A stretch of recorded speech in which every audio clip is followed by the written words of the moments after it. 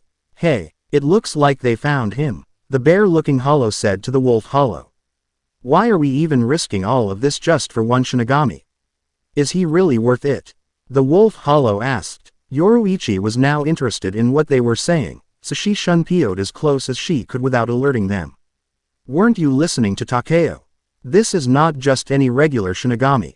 This one has the power of a Shinigami. But he also has the power of a hollow. A Shinigami with hollow powers. Are they talking about Naruto? Yoruichi wondered. So what? I'm going to risk my ass for just this one soul. You're such an idiot. If we eat this soul we can advance to the next level, maybe even Vasto Lord. I don't know about this. Just come on, you big baby. Alright fine, and I'm not a baby. I'm just trying to keep my ass alive. With that said both of them left in the direction in which the loud roar had come from. Unknown to them was that the purple-haired goddess was following right behind them. Yoruichi heard the sounds of battle and death when she finally stopped following the bear and wolf hollows. She carefully moved closer to the clearing. She could see a tall man surrounded by the two hollows. And about a dozen other hollows were closing in fast. She took a risk and went in even closer to get a better look at the man. She could see that he was wearing a pair of black sandals with his toes and ankles showing. His pants were all black and ended at his lower calf. His chest was bare, but what really caught her attention was the black bat-like wings on his back. On his shoulders there were some weird tattoos connecting to his upper back just above his wings. On his arms, he wore a pair of fingerless gloves, and his fingernails looked as if they were sharp as claws. When she finally looked at his head her eyes widened as far as they could as she eyed the man's unruly spiky sunshine blonde hair that looked just like Naruto's, but a bit longer and two long bangs going back. There's no way Naruto, or whoever that is, can possibly take on 14 hollows. Especially these ones. They look like they're at least Ijuka's class. I've got to help him, she thought to herself. Preparing herself to engage a hollow closest to her position, but was stopped when someone started to talk. Tisk. Tisk. Tisk Naruto Uzumaki. You know, you're very hard to find. My gang and I have been looking for you for the past couple of days. The mysterious voice said. Involuntarily, Yoruichi let out a gasp. That's Naruto. But he looks so different. The now revealed Naruto narrowed his eyes. That voice. Is that you Takeo? Quote. Ah, so you remembered me, I'm honored. The voice said walking into the clearing. He was a hollow, standing at about 5 feet, 11 inches. With white spiky hair with one bang hanging over his dragon-like mask. He had on what looked to be like some knight armor made of the bones of a dragon. On his shoulders, you could see dragon-like hands with a white cape attached to it hanging behind him. His chest was protected by a breastplate made of white-colored bone. This same bone also adorned his arms and legs. His hands were white as well, with his fingers in the shape of dragon claws. His boots looked like regular night boots. It appears you live up to your name, Takeo Shiroryu no Shumetsu. White Dragon of Death. I guess I do, don't I? Enough about me. How about you tell me how you really got your powers? If you cooperate, I might actually spare this little shithole you call a home.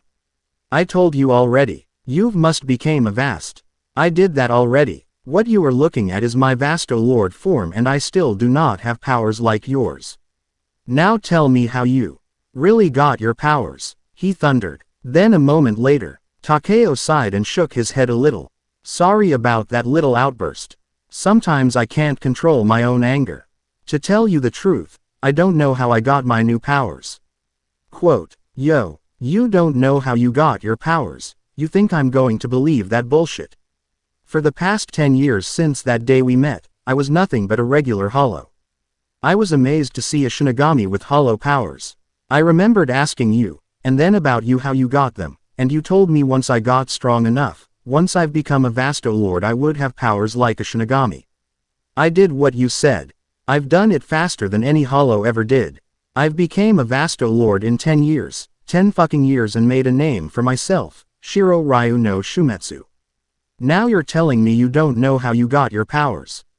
That's about right, Takeo sighed. Alright, I guess we're going to have to do this the hard way then. With the snap of his fingers, half of the hollows behind Naruto charged towards him.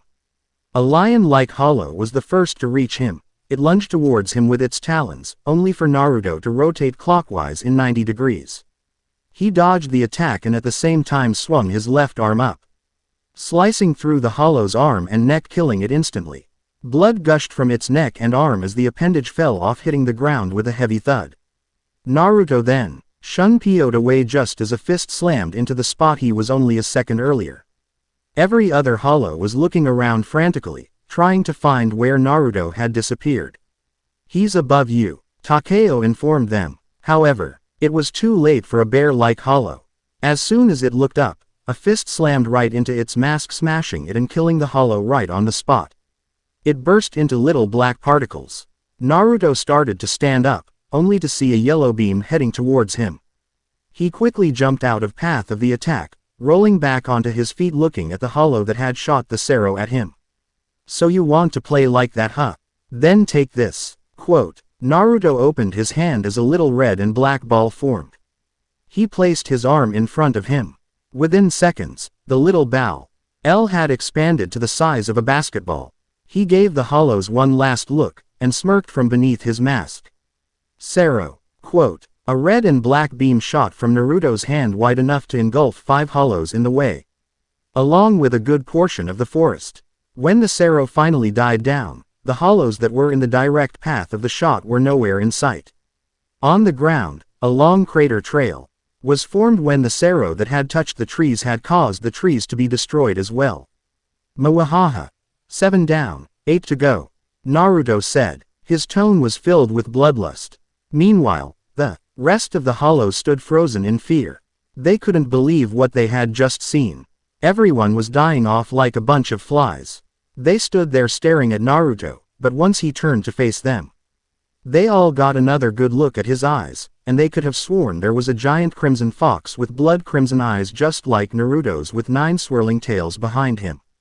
I don't know about the rest of you, but I want to live, one of the hollows yelled. I agree. Then how about we get the hell out of here? Another one said. With that being said, the remaining hollows all decided to retreat to Hueco Mundo. Turning around, each one was greeted with a clone of Naruto. Are those real clones or afterimage? Both Takeo and Yoruichi wondered. Fools, you think you could escape from me? The clones said in unison. The hollows didn't reply. They were too much in shock, as the one thing they were trying to run from was blocking their only escape. I always wanted to know what happens to a hollow when its mask is removed, Naruto said with a smirk under his mask. That was when the clones all grabbed hold of the hollow's mask in front of them. What or why you doing? One hollow said in fear. Weren't you listening? I'm going to take of your mask. Quote, what? You can't be serious. The hollow started to say, but stopped forcefully once one of the clones started to pull on his mask. I don't believe it, He's actually going through with it, Takeo thought. Erk! All the other hollows started to yell out in agony. Yoruichi closed her eyes, for she could not stand to watch. Even if they were hollows, they did not deserve this kind of torture. Why are these masks on so tight? One of Naruto's clones said, "Let go. Let go of my ma." That was the last thing the hollows said because the clones, one by one, were finally able to tear off all their masks. "Humph, it's about time," another clone said before they all disappeared. Yoruichi, who was still not looking, finally decided to open her eyes and look since it had gotten quiet all of a sudden. What she saw made her eyes widen in shock. 7 hollow bodies were on the ground without their masks on. She could see the 7 Narutos with the masks in their hands fall and hit the ground as the clones dispelled. He did it. He actually did it, Yoruichi said. She didn't know what to think or do. Until that moment, she had never in her life seen a hollow without its mask before. I guess nothing happens when you remove the mask. Or maybe it was because they were weak. He then looks at Takeo. How about it, Takeo? You want to test out my new theory. And what is that? What would happen if a Vasto Lord mask was, accidentally, removed? Quote, WH, was all he managed to say, because EA fist came out of nowhere and Takeo had to dodge at the last second. Man, that guy is fast. I didn't even see him move, he thought to himself, as he ducked under a kick aimed for his head. What's the matter? Can't keep up with me? Quote, no, that's not it, Takeo said as he crossed his arms to block a powerful punch that cracked his bone-like armor, forcing him to slide back. You just caught me off guard, he told Naruto as he rubbed his arm, taking his cape off and dropping it on the ground. Now let's do this, he finished saying. He charged towards Naruto with his fist cocked back as Naruto prepared to counterattack. Bam! Both their fists collided, causing a minor shock wave strong enough for Yoruichi to stumble back a bit, but it did not stop there. The moment after the first punches were thrown, they just kept going. Punch after punch, kick after kick. It was like they both could anticipate each other. With each punch and kick, which they threw at each other, it caused increasing shock waves that grew ever stronger. Soon enough the ground, along with the trees, was starting to crack, break, and tear apart. Yoruichi was dumbstruck. As far as she knew, no one but Kenpachi and the head commander were able to go toe-to-toe with Naruto. Now this hollow was engaged in battle with him, and by the looks of it, the two seemed pretty evenly matched. At that moment, Takeo and Naruto finally separated. They each regarded one another, as they took a short break. Both of them were breathing heavily. You're pretty strong. I guess it's true what they say about Vasto Lords. Well, what it says in the book anyway. No one has ever met one in person. If Takeo could smirk, he would have right then. You're welcome, I guess. But how about we finish this? Didn't you want to know how I got powers? Forget it. I'll just find out how to get them myself. As long as I can kill you, I'll be fine, Takeo said, bringing his arm up and pointing it towards Naruto. Seeing what he was about to do, he lifted up his own arm. Mimicking him, 2 orbs formed, a white one in Takeo's hand and a crimson-black one in his. Yoruichi, sensing how much Reiatsu they were charging into both of their attacks, decided now was a good time to make her presence known. She ran from her hiding place and sprang out into full view of Naruto and Takeo. Both of you have to stop. If you shoot those Seros, it could destroy this whole town. She yelled out to both of them. Naruto's eyes widened underneath his mask as he looked at her. Yo, Yoruichi, Naruto said, completely shocked to see her there. Unfortunately, for Naruto, Takeo was not so easily distracted. He used the opportunity to launch his attack. Sero, Takeo shouted out. Naruto, distracted by Yoruichi's arrival, didn't see it coming. He next part seemed to happen in slow motion. As he heard Takeo's voice yell out his attack, Naruto tore his gaze away from Yoruichi to face Takeo. His eyes widened as he saw a white Sero heading straight towards him. He released his own Sero in order to try to stop or slow it down, but to no avail. Takeo's Sero soon engulfed it, along with him. Naruto, oh. Yoruichi yelled out when she saw the Sero hit Naruto. When the Sero finally died down, There was nothing left of Naruto. Yoruichi was numb with shock. She had just witnessed the love of her life die right in front of her, and it was all her fault. She was trying to save the town from being destroyed in the crossfire, but she didn't expect him to die because of not attacking. She fell to her knees, sobbing in anguish. "It's my fault, it's my fault." She kept repeating those same words as tears started to fall down her cheeks. She heard the sound of footsteps, and felt someone standing over her. "Ha, if I had known it would be that easy to kill him like that. I would have shot one earlier and ended it. But then again it was you who distracted him." He then looked down at the crying Yoruichi. "You gave me the opportunity to shoot it in the first place, so thanks."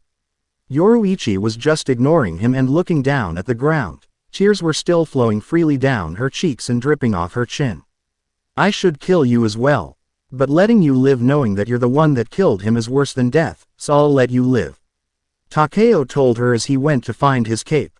Surprisingly, his cape was not destroyed or even damaged, as it was caught on a tree that was still standing. Dusting it off, he put it on and looked at Yoruichi.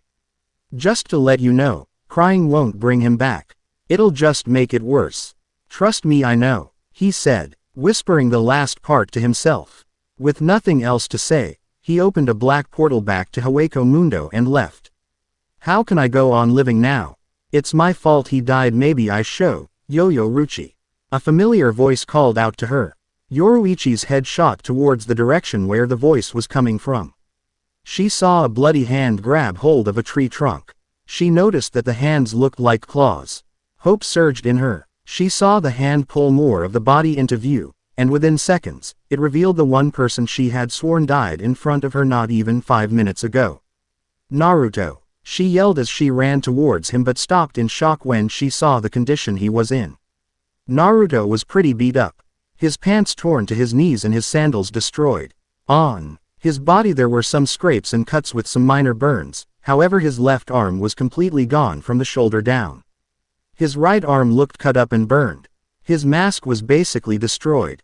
All that was left was a piece that was covering his left eye from his forehead to the top of his cheek.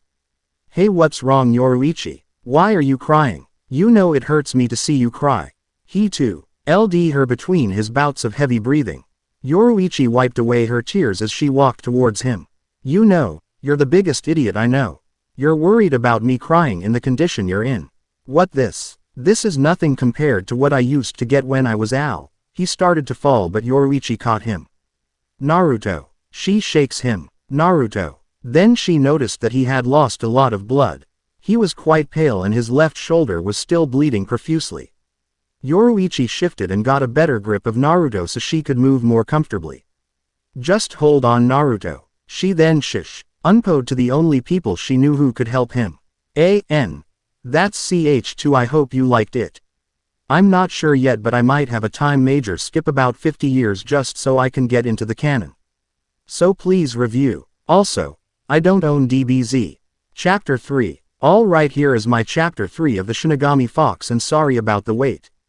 In addition, the way the story is heading I will probably change the name of it along with the summary. Hope you like it and do not forget to review. Page S. I made Naruto's inner hollow curse a lot in this chapter just to warn you if you do not like cursing. Disclaimer.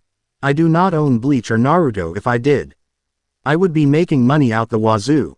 Then after I run out of ideas I would come to this site, find a good story, tell that author that I want to make their story into an actual episodes and we will both be laughing to the bank.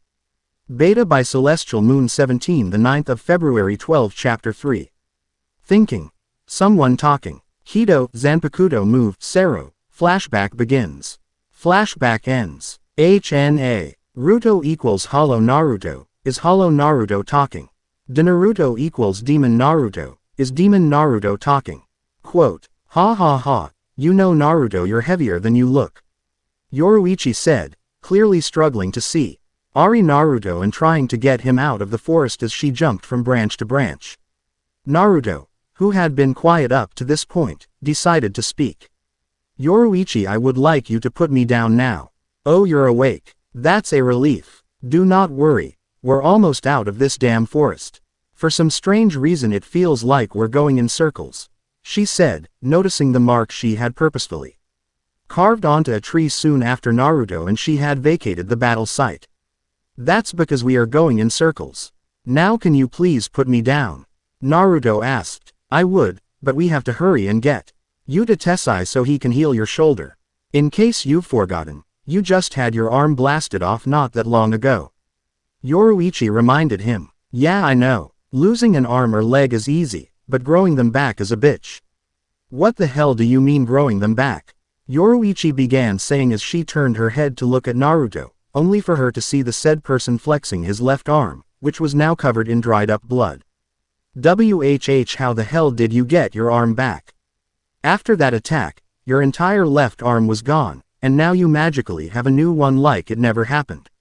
And do you mean that we have been going in circles? Yoruichi asked this all in one large breath, dropping Naruto on the branch they were resting on.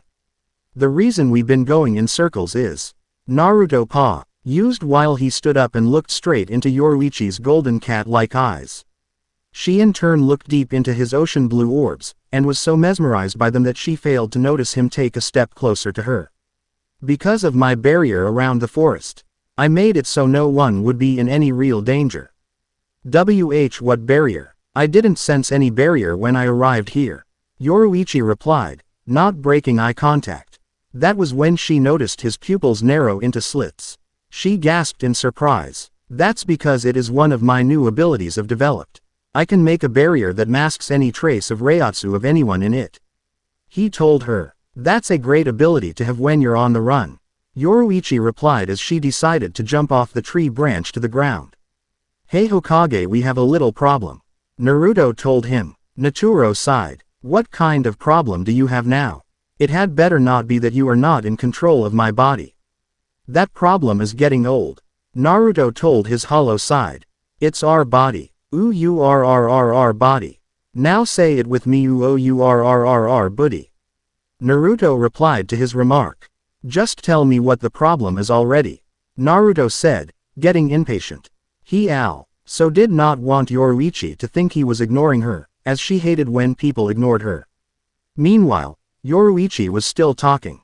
So you can drop the barrier and we can head to the warehouse where Ikazuki and the others are staying at, unless you want some more alone time with me. Yoruichi teased as she looked back at Naruto, only to find that he was completely ignoring her. Is he ignoring me? She wondered. Alright, don't get your panties in a bunch. What I was trying to tell you was, what did you call it again? Damn, it's on the tip of my tongue. It had to do with that stupid fox. Shit, you mean my demon transformation? Naruto exclaimed. Yeah, that stupid thing. When it happens, I really don't care, so I wasn't paying attention when you first told me about it, Naruto replied. There's no time to talk. Yoruichi is in trouble. Wait, what do you mean? Naruto broke his mental link with his inner hollow to warn Yoruichi. Hey Earth to Naruto, she called out to him but got no reply. Humph, so he wants to keep on ignoring me, all right, she thought to herself as smirk crept up on her face. Jumping back onto the branch Naruto was still on, Yoruichi then positioned herself so she was facing Naruto, who was sitting there with his eyes closed. Let's see him ignore me after this. Yoruichi carefully made her way over to get close enough to put her arms around his neck and slowly bring her face closer to his. Just when their lips were about to touch, Naruto's eyes shot open, and seeing Yoruichi's face inches from his own, startled him to the point where he lost his footing and he fell from the branch he was sitting on. He hit the ground with a loud thud. Wah wah wah. Ow Yoruichi, what the hell was that? I was seeing if you were paying attention to what I was doing. Apparently you weren't. She told him with deep red blush on her face. Luckily for her, her skin was dark so it wasn't too noticeable. To see if I was just forget it. Naruto said as he stood up. Yoruichi, there's something important I need you to do for me, so can you come down here? Yeah, just give me a sec. Yoruichi said. She knew it was something significant in how serious Naruto was acting. He never acted that way normally. The only time he was serious was either when he was training, or if someone threatened to hurt a person who was precious to him. Yoruichi jumped down from tree branch and landed in front of Naruto. She heard him whisper something. Before she could ask, Naruto motioned for her to stand, and when she did, he placed his right index and middle finger on her forehead. Once his fingers touched her, a small green light glowed. What was that for? She asked, clearly confused by what he had done. The smirk on his face was not helping either. Naruto, what are you planning? Was all she could manage to say before she fell asleep. It stills need a little more work, he thought to himself as he caught Yoruichi so she would not fall over. He picked up her bridal style and walked towards the tree where they were standing by, and carefully placed her so she was leaning against the trunk. All right, now it's time to get you out of here, Naruto said to the now passed out Yoruichi as he took both the index and middle fingers from both hands, and put them in a cross formation in front of him. Kage Bunshin no Jutsu, Shadow Clone Jutsu. Suddenly, 5 Naruto clones appeared around the real one. Naruto pointed to the one standing directly in front of him. What do you need, boss? The clone replied. I need you to take Yoruichi to my hideout, Naruto ordered. Hi, the clone said, picking up Yoruichi bridal style and flash stepping to Naruto's home. As for the rest of you, prepare the special summoning jutsu, he told the remaining clones. But boss, that jutsu isn't ready yet. No one knows what will happen when it's used, one of his clones informed him. I know, but there's no other choice. If I cannot take over my demon side, we will not have any chance of beating Aizen and the rest of his damn army of hollows. I have been suppressing my inner demon for far too long. It literally takes up half of my Reiatsu just to keep it from taking over. Now that I have to keep that damn hollow in line. Fuck off, I didn't ask you to either. Single quote. It is harder to concentrate and keep it from taking over. That is the reason I made this jutsu. Okay, so maybe it is a do or die type situation here, but I also designed it so that if I can successfully overpower my inner demon, the jutsu won't do anything. However, if I should fail, this jutsu will summon a door to the realm of darkness where my demon and I will be sealed for the rest of eternity with no way of returning. Naruto explained all of this to his clones and his inner hollow. If he was even listening at all. All right, we understand. We will get started right away. The clones replied in unison. They carefully arranged themselves in position, and proceeded to begin the long series of hand signs. So how will it all go down? Are you going to fight it or what? Naruto asked. So you were listening. That's a first, Naruto said, surprised that his inner hollow was paying any attention. Because most of the time it didn't care for anything if it didn't involve him gaining something in return. Yeah, just answer the damn question. Single quote. I'm not sure myself. I have never seen my demon side face to face. I just suppressed it. Maybe I was too scared to actually fight it at the time because I knew that ultimately, I would fail. Naruto replied. So what made you change your mind now, especially like a time like this? Single quote. I guess, my only reason is, that I actually found something to fight for, something to protect with my life. Even if I happen to fail, at least I am able to stop another crisis from happening, he said with a smile on his face. Don't let this get to your head when I say this, but you're not alone right now. Single quote. Really? Gee, I wonder who is with me right now, Naruto retorted. There was an edge of sarcasm in his voice that did not go undetected by his hollow. What do you mean, who? Me? I may be in your head because I'm forced to be. But whatever happens to you or our body, mostly the body part, affects me too. So I say let that demon freak inside you come out so we can kick its ass 7 ways from Sunday. Naruto exclaimed. Yeah. Also, thanks. Yeah, but just to let you know, after this is all over and we win, I am going to take control over the body, so don't get your hopes up. Quote. While Naruto and Hi's inner hollow were having a little chat with each other, the Naruto clones were just finishing a series of very complex hand gestures. When they were finished, they informed Naruto that the preparations were complete. Naruto gave them a nod and told them to begin. With a few more last hand signals, they proceeded with the summoning by slamming their hands on the ground in front of them. Kami Nanken no Jutsu, Divine Barrier Technique, Naruto's clones yelled out. Soon after their hands made contact with the ground, a black dot, about the size of a fist, appeared in front of each of Naruto's clones. The dots then all started to move across the ground, and as they moved, they left a trail behind them. When they met their destination, the dots ended up forming a circle around Naruto.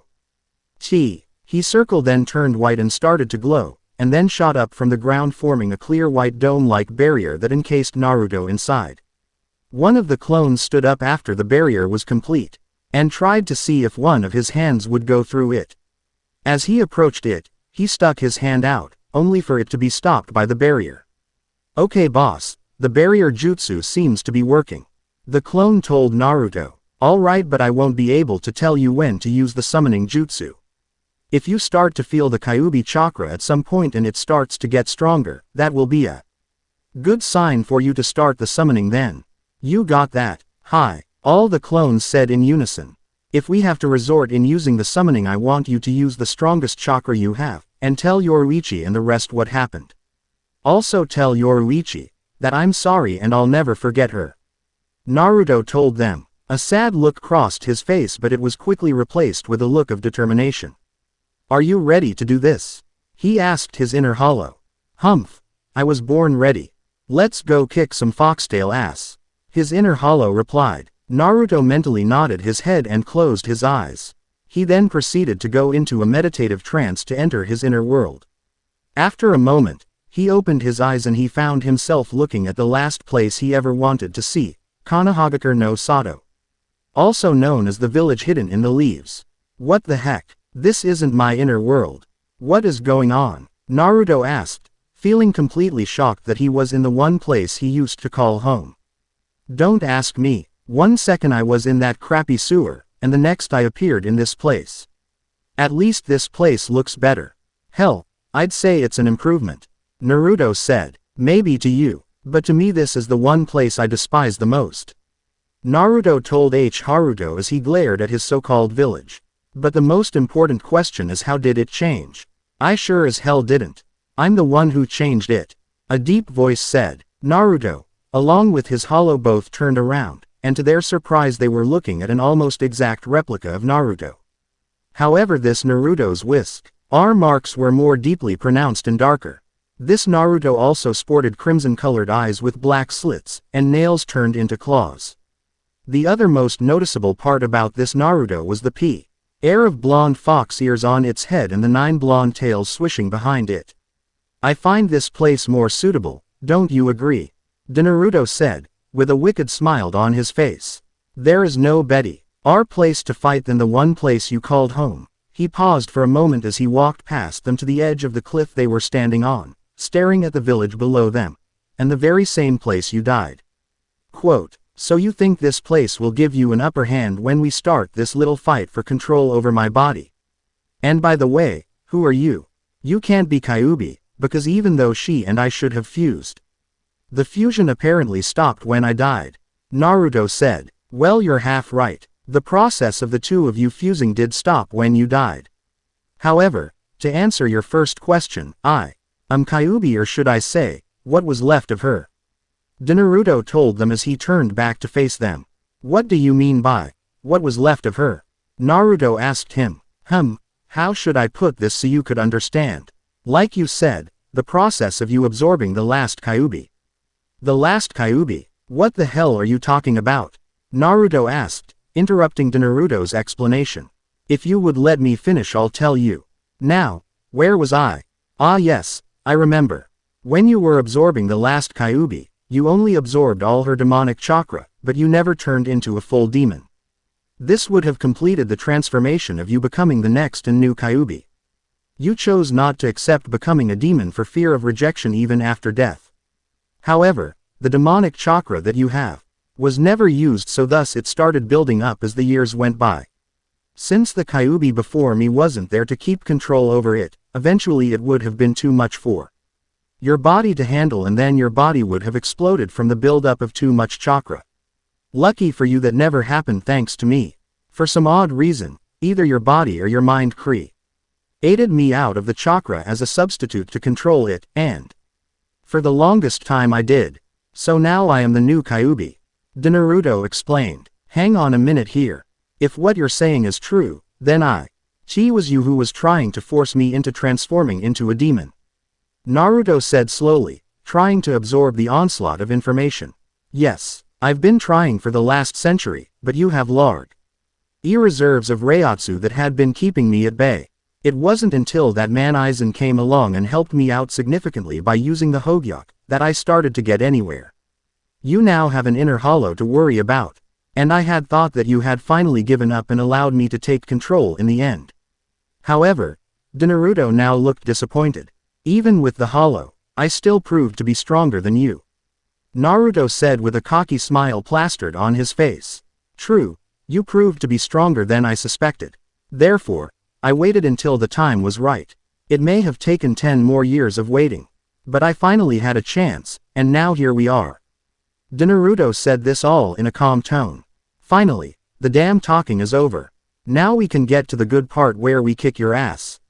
What we do after that is up to Fishcake here, Naruto said, as Naruto rolled his eyes at hearing his nickname, Fishcake, for the 1000th time.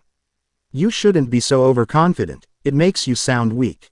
Naruto stated. Oh, shove it up your ass and let's get this party started.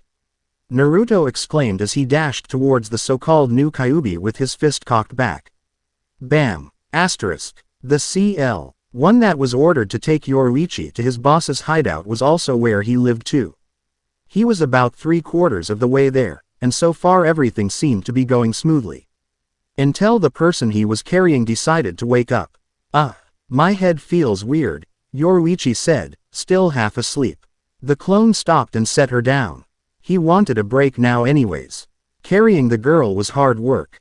I guess that is one of the side effects of boss's new jutsu. Naruto told her. Jutsu. What the heck is a jutsu? Who is this, boss, you're talking about? And Naruto, why the hell did you knock me out? Again, Yoruichi yelled at the clone. Thinking he was Naruto, the clone cringed when she yelled at him. Well, when I say boss it means I'm talking about the real Naruto, since I'm just a clone. Naruto said, scratching the back of his head. There was a pregnant pause, and then Yoruichi spoke. So, you're telling me you're a clone? Naruto nodded. That would mean the real Naruto is where exactly? Yoruichi asked. Well, I could tell you, but I had orders to take you back to his hideout and we clones have to follow orders. He told her. Well, can't you disobey just this once? Yoruichi asked as she put on her best pouting face. The one not even Naruto could ever say no to. Since they were clones of him it should work on this one. She thought. But the clone wasn't so easily swayed. He shook his head at her and crossed his arms over his chest. Sorry Yoruichi, but the boss specifically designed us clones to not fall for that face so easily. Naruto informed her. Yoruichi dropped her head in defeat. She was so going to get Naruto for taking out one of her best tricks she used to get her way. He's a dead man the next time I see him, she thought. Since you're not going to tell me where he is, can you tell me why he made you take me to his hideout? She asked, wondering what Naruto was doing. Yoruichi had a bad feeling about something, and the feeling wasn't going away. My guess is he didn't want you to get hurt, Naruto started to say. Humph, I can take care of myself, thank you very much. Yoruichi interrupted. She had a smug look on her face. I'm sure he knows that too. But there is more than one way to be hurt, Yoruichi. If the boss is doing what I think he is going to do, then you're not the only one who is going to get hurt. Naruto told her. Yoruichi looked at him was a look of confusion on her face. Explain what you mean by that, I don't understand. I will, but only if you come with me to my boss's hideout. He said, trying to trick her into following him. Several minutes went by as Yoruichi started to weigh her options. Okay, I can just leave Naruto's clone and look for him myself. I bet he's still in the park in the same spot he used that jutsu. But on the other hand, I could go with his clone and get all info I need, and then look for Naruto. Yes, that sounds like a much better plan than running off blindly to find Naruto. She thought to herself. So what's it going to be, Harem? Naruto said while at the same time poking her in the arm. Alright, I'll go with you. Yoruichi stood up, pushing the clone away from her. And if I were you, I wouldn't poke me again. She gave him a look that dared him to try again. He didn't. The look on her face almost made him want to run away screaming for his non-existent mommy. Yeah, it's this way, follow me. Naruto said. He stared walking. He didn't want to get Yoruichi any angrier than she already was. Not far behind him was Yoruichi, who had a far-off look as she was thinking about how Naruto always went off to do his own thing and did not ask for help. 20 minutes later, it was a long walk for the both of them. Neither one spoke for the rest of the journey. After an indeterminate amount of time had passed, they ended up approaching a forest. That was when Yoruichi noticed just how far they were from Karakura town. It was nowhere to be seen in any direction. She then decided to break the silence. How far are we from town? She asked Naruto. We should be about 5 miles from town. Why do you ask? He replied. Just wanted to know why Naruto chose to put his hideout so far from town. Doesn't he live in town too? Yoruichi asked. The boss said it reminded him too much of his hometown when he was still alive, so he wanted to get as far away from it he could, but still lose enough so he could still sense if a hollow appeared. Naruto explained to her. Okay, wait a minute, did you just say when he was alive? She asked, shocked that Naruto remembered his life when he was alive. Yeah, I did. What of it? He asked her, with one eyebrow raised. Well, when a soul is sent to the Soul Society, their memory is wiped clean as a way to give them a fresh start. Until now, there has been no record of anyone who still had their memories. I guess that is true, but let me ask you this. How would you know if your memories were ever lost? Since you were born in the Soul Society, Yoruichi, you've never had the luxury of dying. Naruto said as he stopped to look at her. And your point is, she trailed off. Yoruichi didn't know where he was going with this conversation. Well, think about it. If you never had to die and be sent to the Soul Society because you were already born in it, it means you never had memories to lose or remember. So how do you really know if souls in the Soul Society remember their lives when they were alive or not? Perhaps they chose not to tell anyone about them because of what they did or how they died. No one really knows, Naruto told her as they continued walking. Come on, we're almost there.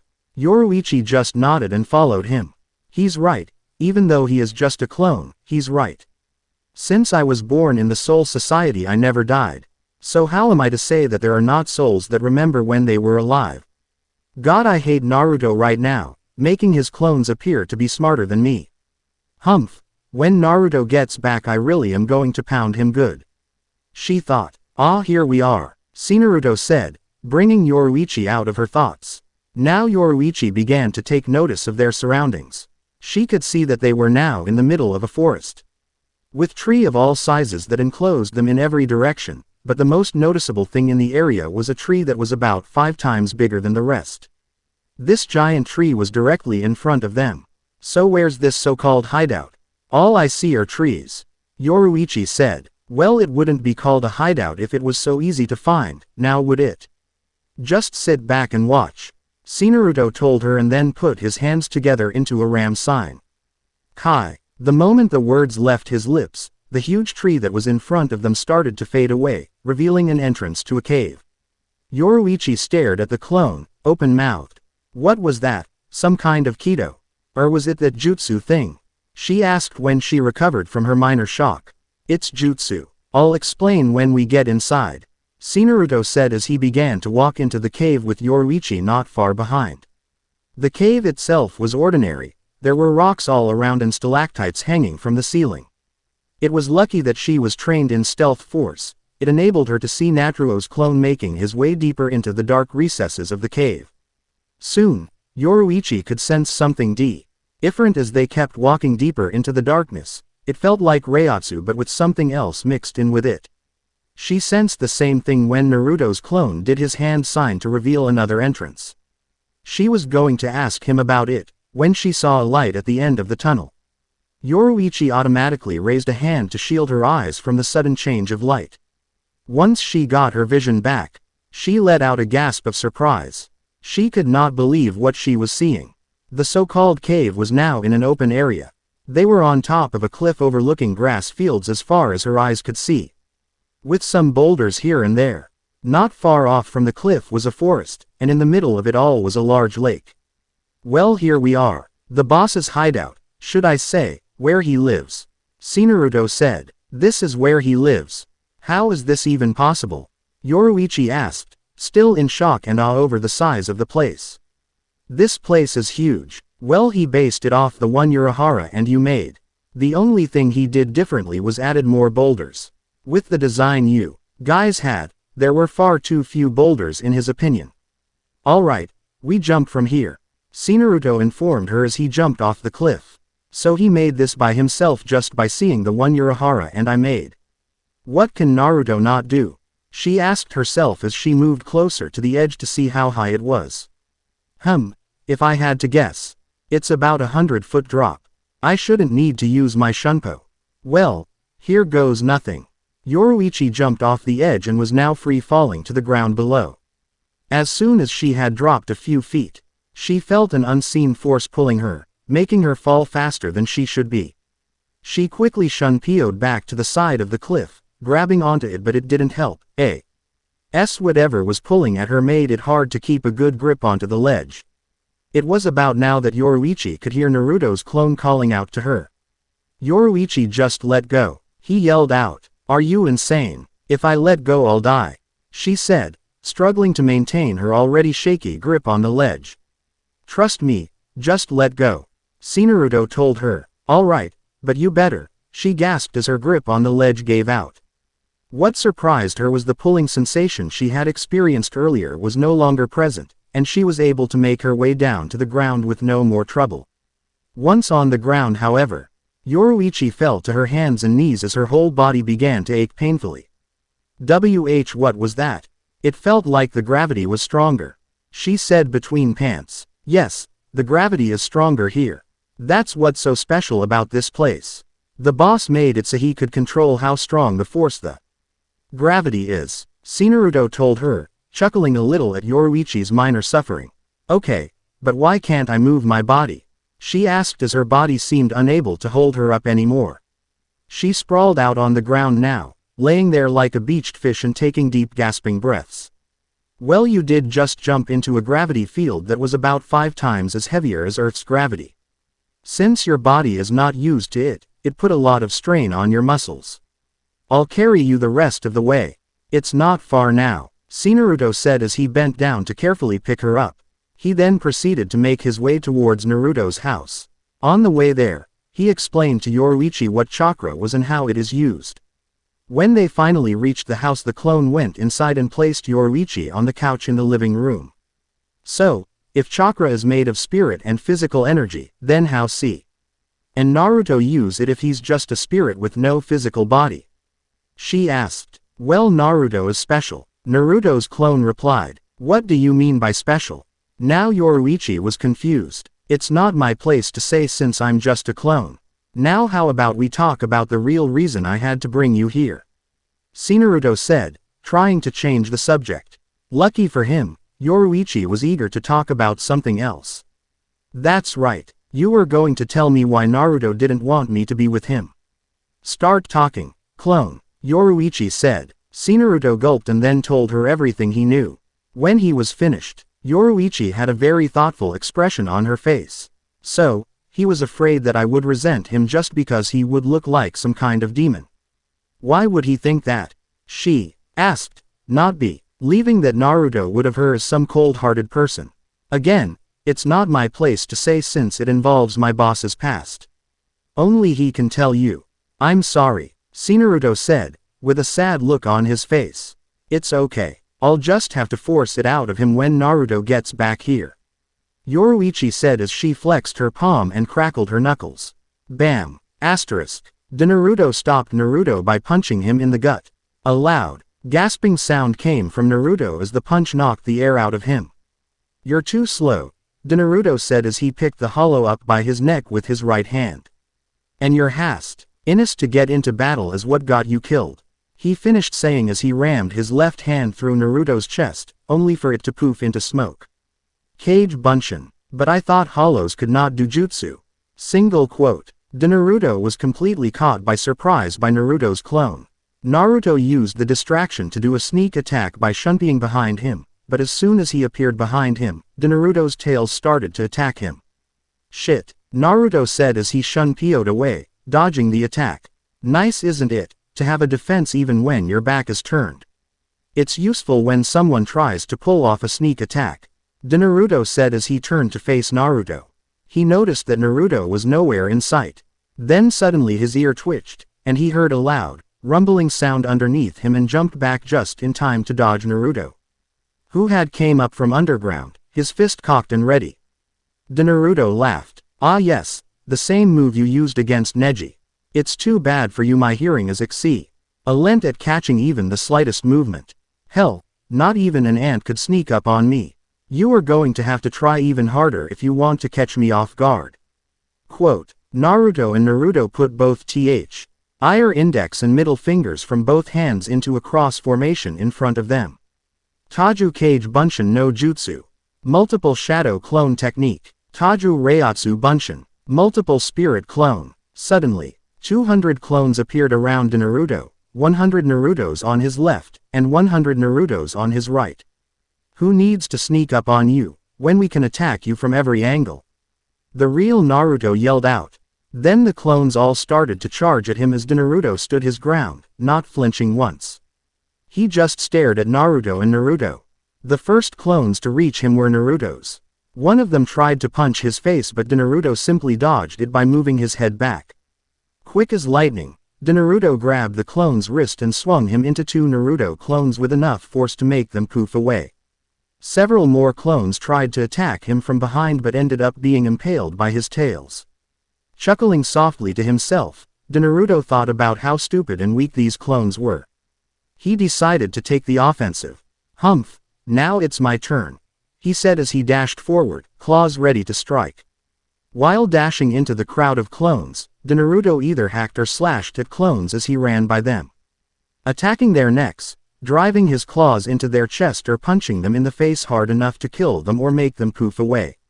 Every now and then he had to dodge a punch or kick. But eventually the smoke for destroying so many clones started to cloud his vision. He ended up stopping and waiting, and the clones ceased their assault on him. That was and his ear twitched and he looked to the right and snatched a kunai out of the air with his right hand.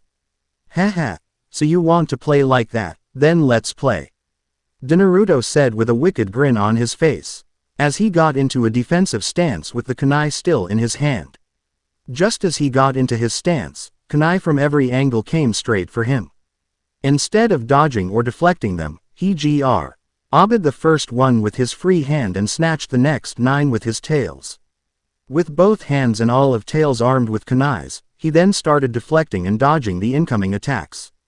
The attacks came slow at first but soon began to come at a faster rate, which caused Naruto to look like a blur as he deflected the incoming kunais as if it was child's play. Is this all you got? Come on, at least give me a challenge, Naruto said, mocking them. The next thing he heard was a total surprise, and Naruto couldn't help but widen his eyes at it. Shuriken Kage Bunshin no Jutsu. Shuriken Shadow Clone Technique. Naruto saw several hundred shurikens turn into thousands of shurikens, as the smoke finally disappeared, but Naruto was now seeing something he thought only the Hyuga clan could do. The Hakushokaden, 8 trigrams palms revolving heaven. Naruto got into the same kind of stance as the Hakusho and began to spin in place, releasing his chakra when the shurikens came close enough, forming a crimson-colored dome around him that deflecting all the incoming shurikens. How the hell did you do that? I thought you could not learn any kind of Kekkei Genkai, bloodline limit jutsus, Naruto asked, completely dumbfounded. It's true, you can't learn any Kekkei Genkai, but what's stopping anybody from making their own version for their jutsu? Naruto replied. He stopped spinning and stood up, facing Naruto and Naruto, both of whom were still standing in the same spot as before. He noticed that there were about 10 to 20 clones still surrounding him. Naruto ignored them, and continued speaking. Take the Hakushokaden for instance.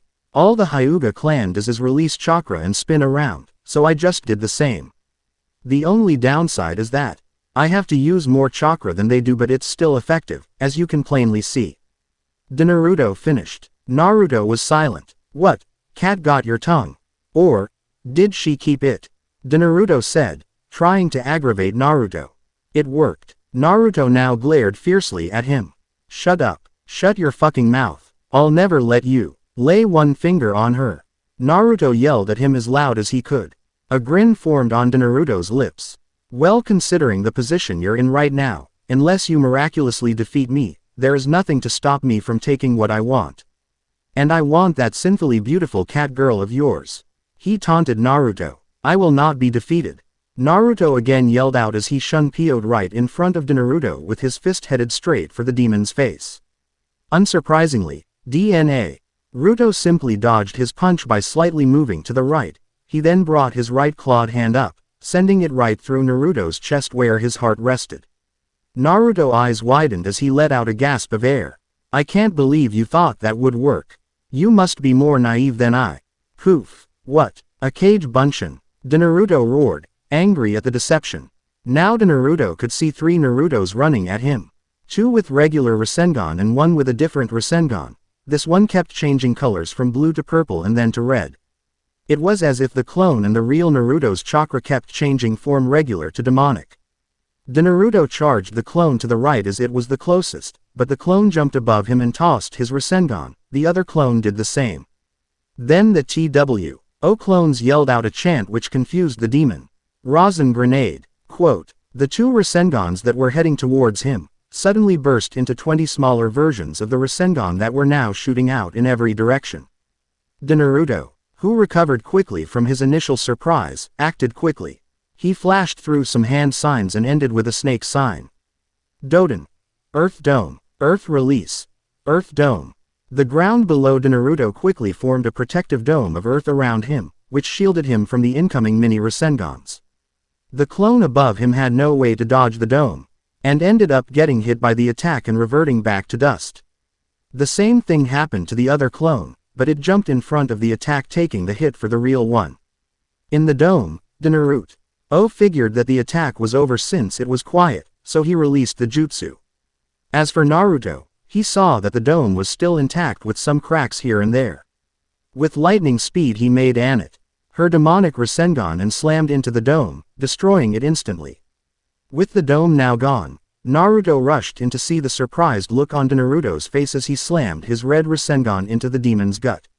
Eat this. Rasen blast. Quote, the Rasengan started to spin fast, making it look like a glowing red ball. A second later, a red blast shot straight through Naruto, destroying the wall behind him. Arrrgh. Naruto yelled in agony as blood trailed down the corner of his lips. There was now a huge hole in his gut. Naruto slowly backed away, as Naruto's body fell to the ground with a heavy thud. He then turned around and walked towards Naruto as the rest of the clones poofed away, no longer needed. Looks like you didn't need me after all. Naruto said to Naruto. Maybe, but something doesn't seem right. Naruto told him with a confused look on his face. And what is that? You didn't get to say anything awesome at the end, like, hasta la vista baby, or, here's a one-way ticket to hell. Naruto laughed at his own witty wordplay. No, you idiot. What I meant was that it's two, Naruto started to say, when suddenly he felt a pulse of chakra coming from behind him. What the hell? Naruto turned around to check on Naruto's body, but all he saw was a fist to the face, which sent him flying into Naruto, and the both of them went sailing through the air, over the cliff, and crashing into some random building below.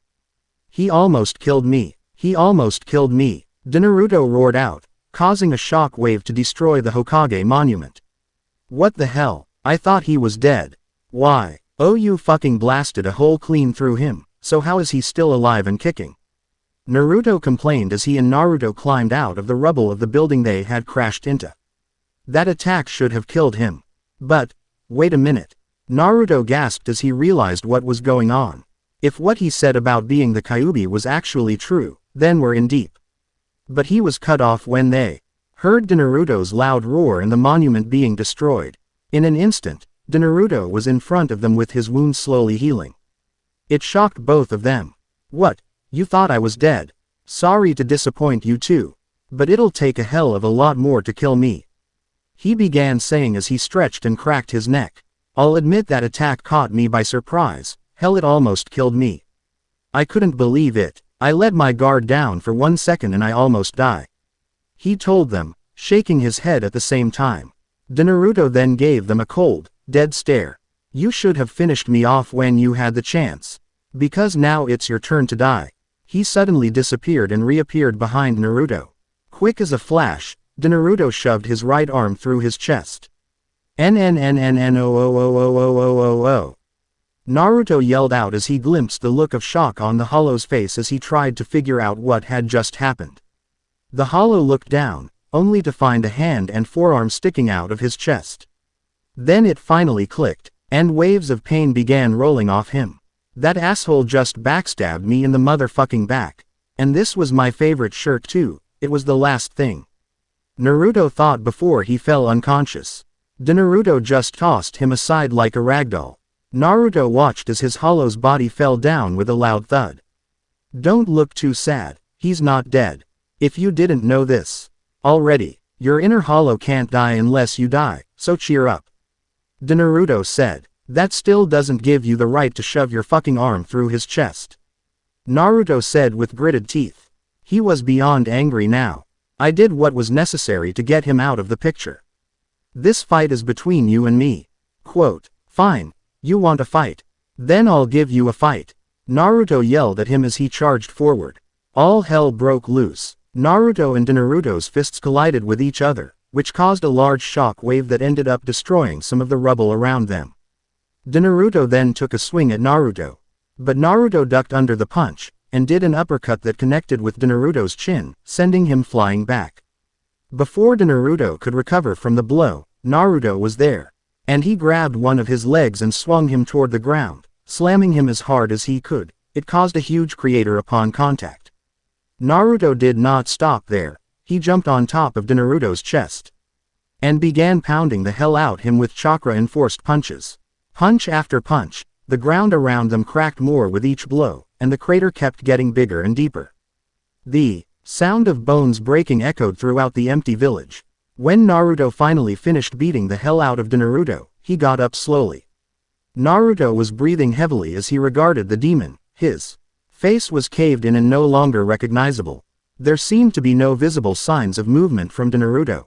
That's for my Hollow, you bastard, Naruto said as he turned around. As he started to make his way up the huge crater, something grabbed Naruto's foot. Looking down, he noticed it was a tail. His eyes widened. Impossible. You think this is over? Naruto asked. His voice sounded normal, and not riddled with pain like Naruto expected. Naruto whipped his head around, and saw Naruto's face healing up faster than the hole. When Naruto saw the shocked look on Naruto's face, he decided to explain. If you want to know, I'll tell you. Every time you hit me with your enhanced punches, I increased my healing rate by using your chakra. That is why you feel like you are out of chakra. He told Naruto. How could you use my chakra? Naruto asked him, confused on how he could take his chakra without him even knowing about it. It's quite simple, really.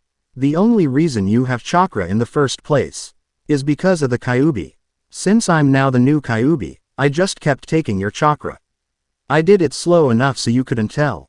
However, whenever you used a jutsu or anything chakra related, I was able to take even more. With that little stunt you pulled just now, I was able to take all your remaining chakra and use it to heal myself. Naruto said. But I still have my. Naruto was cut off by a tail impaling him in his right shoulder. He stifled the gasp of pain that threatened to emerge from his throat. Don't make me laugh. Your Reiatsu will not be able to touch me as long as I keep you from going anywhere. Just then, 3 more tails impaled Naruto, 1 in his left shoulder, and 2 in each thigh. Aargh. Naruto finally screamed out in pain. See, if you can't move, how can you shunpo or use any Kido spells? I bet you're cursing yourself for leaving your Zanpakuto at the Soul Society. You could have killed me with it, but too bad you don't have it. I think it's time end this little game. Don't you agree? Naruto asked. There was now a wicked grin on his face. Naruto didn't know this, but since the time right after he was impaled through the ch. Est and thrown away like yesterday's trash, Naruto was not just lying there, waiting to die. No, he was actually resting just enough so he could take control of Naruto's body. When Naruto started to go to town on Naruto's face, that was when Naruto took control. The clones were all ready and waiting to use the summoning jutsu when the time was right. The only problem was they had never felt the Kyuubi's chakra. What they felt was their chakra leaving, the real Naruto was somehow absorbing it from them. They had no idea that the so-called new Kyuubi was stealing chakra from Naruto, who in turn was forced to take chakra from them. What do you think is going on? It's been at least an hour and nothing has happened yet. One of the clones said. I don't know, but for some strange reason I feel like I'm getting weaker. Another one said. Yeah, me too, same here. Do you think it has something to do with the boss? The first clone asked. Before anyone could answer, Naruto took over Naruto's body and started to yell out to them. Alright you fucktards. I don't have much time to talk so here I go.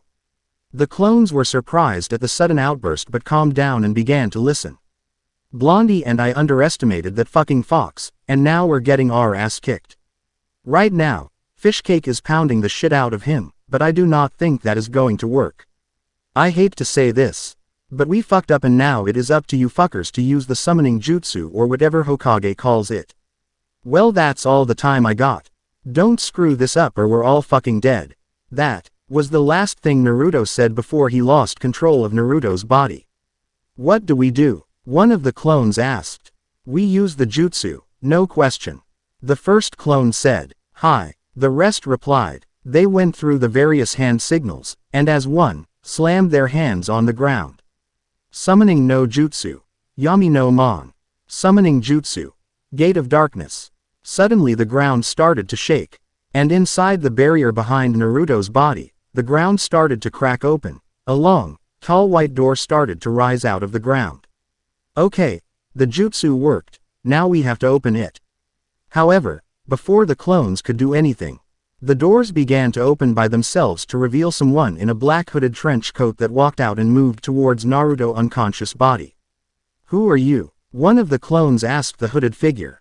My name is not important, but I will tell you that I have been waiting for this one for quite some time now. Quote, and what are you going to do with the boss? Another clone asked. I am taking him to the world of darkness.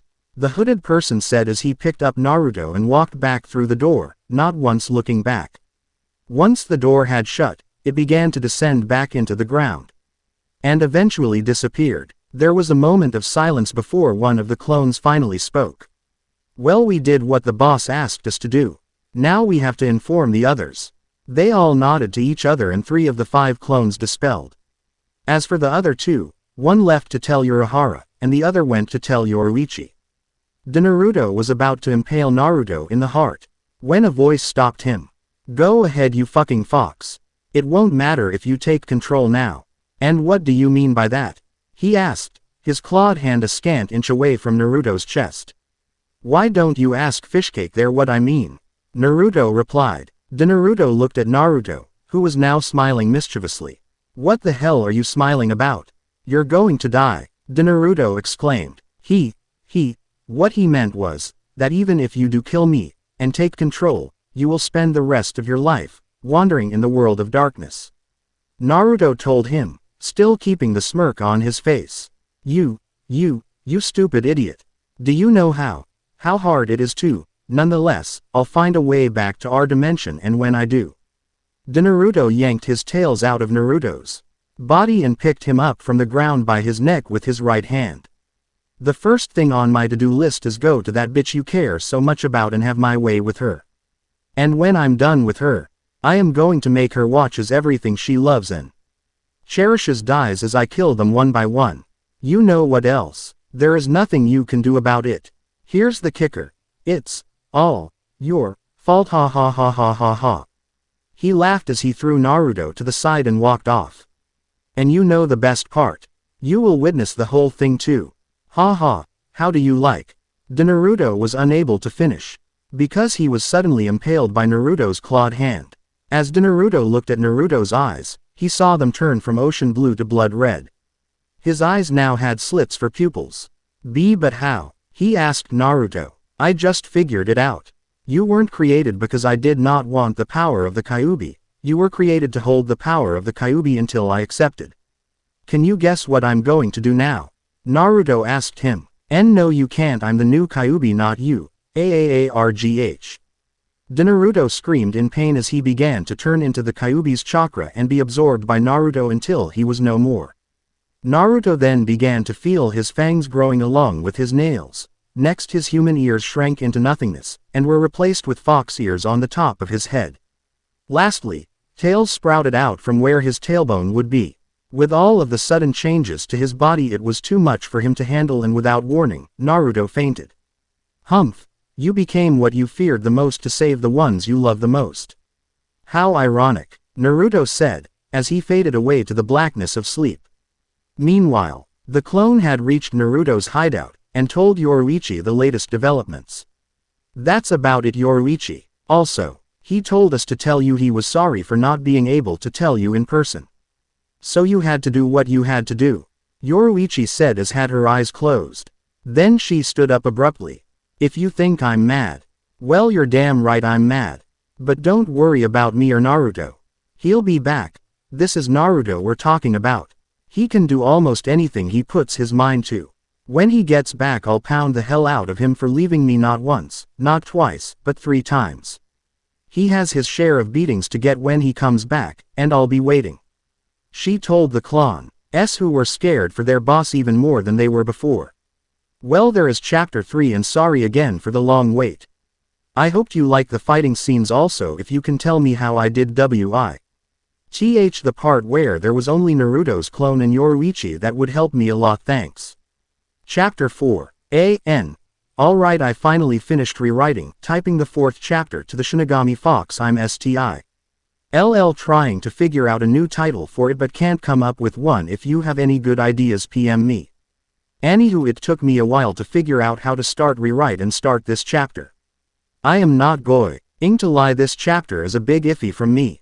The way I start it can be somewhat confusing and it could get even more as you continue. I tried my best to explain what I did close to the end, so sorry if you get confused, I warned you. Now I hope you like this chapter more than you did for the one I had before, that is if you read it before I took it down. As I said in my author's note before I took that down as well. I will use themes from other games and shows. If you do not know what I used and would like to know, just PM or ask in a review and I will get back to you as soon as I can. In addition, those of you who did not like my last chapter, you know who you are. I really hope you like this chapter. Disclaimer. I do not own Naruto or Bleach nor anything I use from video games or shows in any way, shape, or form unless I am dreaming, and it would be a bad as dream too. Chapter 4. Feet thinking. Someone talking. Kido, Zanpakuto moved. Sero. Flashback begins. Flashback ends. Naruto equals Hollow Naruto. Is Hollow Naruto talking? Quote. Someone important talking. Someone talking in the background. Naruto's inner world. Hey Hokage, get up. Naruto yelled out in Naruto's mind. Repeating the same words repeatedly for what felt like hours only to get the same results, nothing. Sigh. I give up. If this idiot does not want to get up, then the hell with it, that is fine by me. A light bulb lit up above his head, not a real one, with a smirk tugged at his lips. I'll just have to take control of your body, he said, as his smirk grew wider when he saw Naruto's body shoot up. Over my dead body, Naruto exclaimed, sending a death glare towards his inner hollow. About damn time you get up. If I knew saying that would get you up, I would have said it sooner. Quote. Yeah, now tell me what happened again. What, you don't remember? Quote. Well, it's kind of foggy. All I can remember is the two of us fight my demon side. Then when he was just about to finish explaining what he going to do once he had control of my body. After that I'm drawing a blank. Could be a side effect of him becoming the Kyuubi, or was it something else? Naruto thought. That sums up most of it. Are you sure you can't remember anything else, like, I don't know, shoving your hand in his chest or something? He asked Naruto. What? I think I would remember doing something like that, but... Naruto stopped as he looked at his hand, seeing it covered in blood.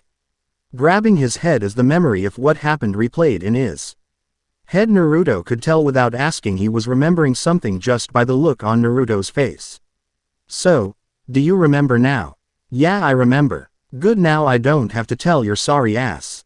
Naruto just rolls his eyes at his hollow. So did the jutsu work?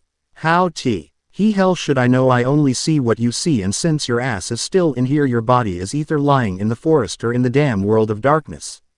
Alright, I was just asking, clam down, said Naruto as he scratched the back of head. Man, what the heck his problem? All I did was asked. Ah, whatever, let's just see where the hell we're at. Alright. Before Naruto could leave his inner world, his inner hollow had to tell him something important. Oh, before you go, I have something to tell you. I'm not sure if no, but you have a tail. What? Yelled Naruto as he looked back, and indeed his hollow was right, but he did not have just one tail but 9. You said I had a tail, not tails. Oh, did I say tail? I meant tails, my bad. He said as he tried not to laugh at Naruto. There is one more thing. He stopped until he had Naruto attention. Instead of talking, he just taped the top of his head. What, my head? Getting a nod from him, Naruto brought up a hand and slowly touched his head, not inspecting anything but hair, but to his surprise he felt something else, something furry and pointy. Then, hit him, it was an ear. Bring his other hand up, he felt his other ear too. I have ears on my head too. Naruto was laughing by now, as the shock look on Naruto's face was priceless. Man, you should have seen the look on your face, it was priceless. He said as he wiping the tears off his face. I thought you should know. I should have known it would happen when I absorbed and accepted the Kyuubi's chakra. She told me I would grow some tails and would have fox ears as well. I must have just forgotten about it till now, he said, getting over the shock of the new ears and tails. Now that's out of the way, shall we see what the world of darkness looks like? Getting a nod from his inner hollow, Naruto leaves his inner world. Opening parenthesis, question mark, closing parenthesis, opens his eyes. He notices he is leaning up against a wall, using the said wall to get up, checking his surroundings to find that the walls and even the ground looks exactly like the Seraiti. Jumping on top to the wall next to him, wanting to get a better look, only to find out he is in the Seraiti.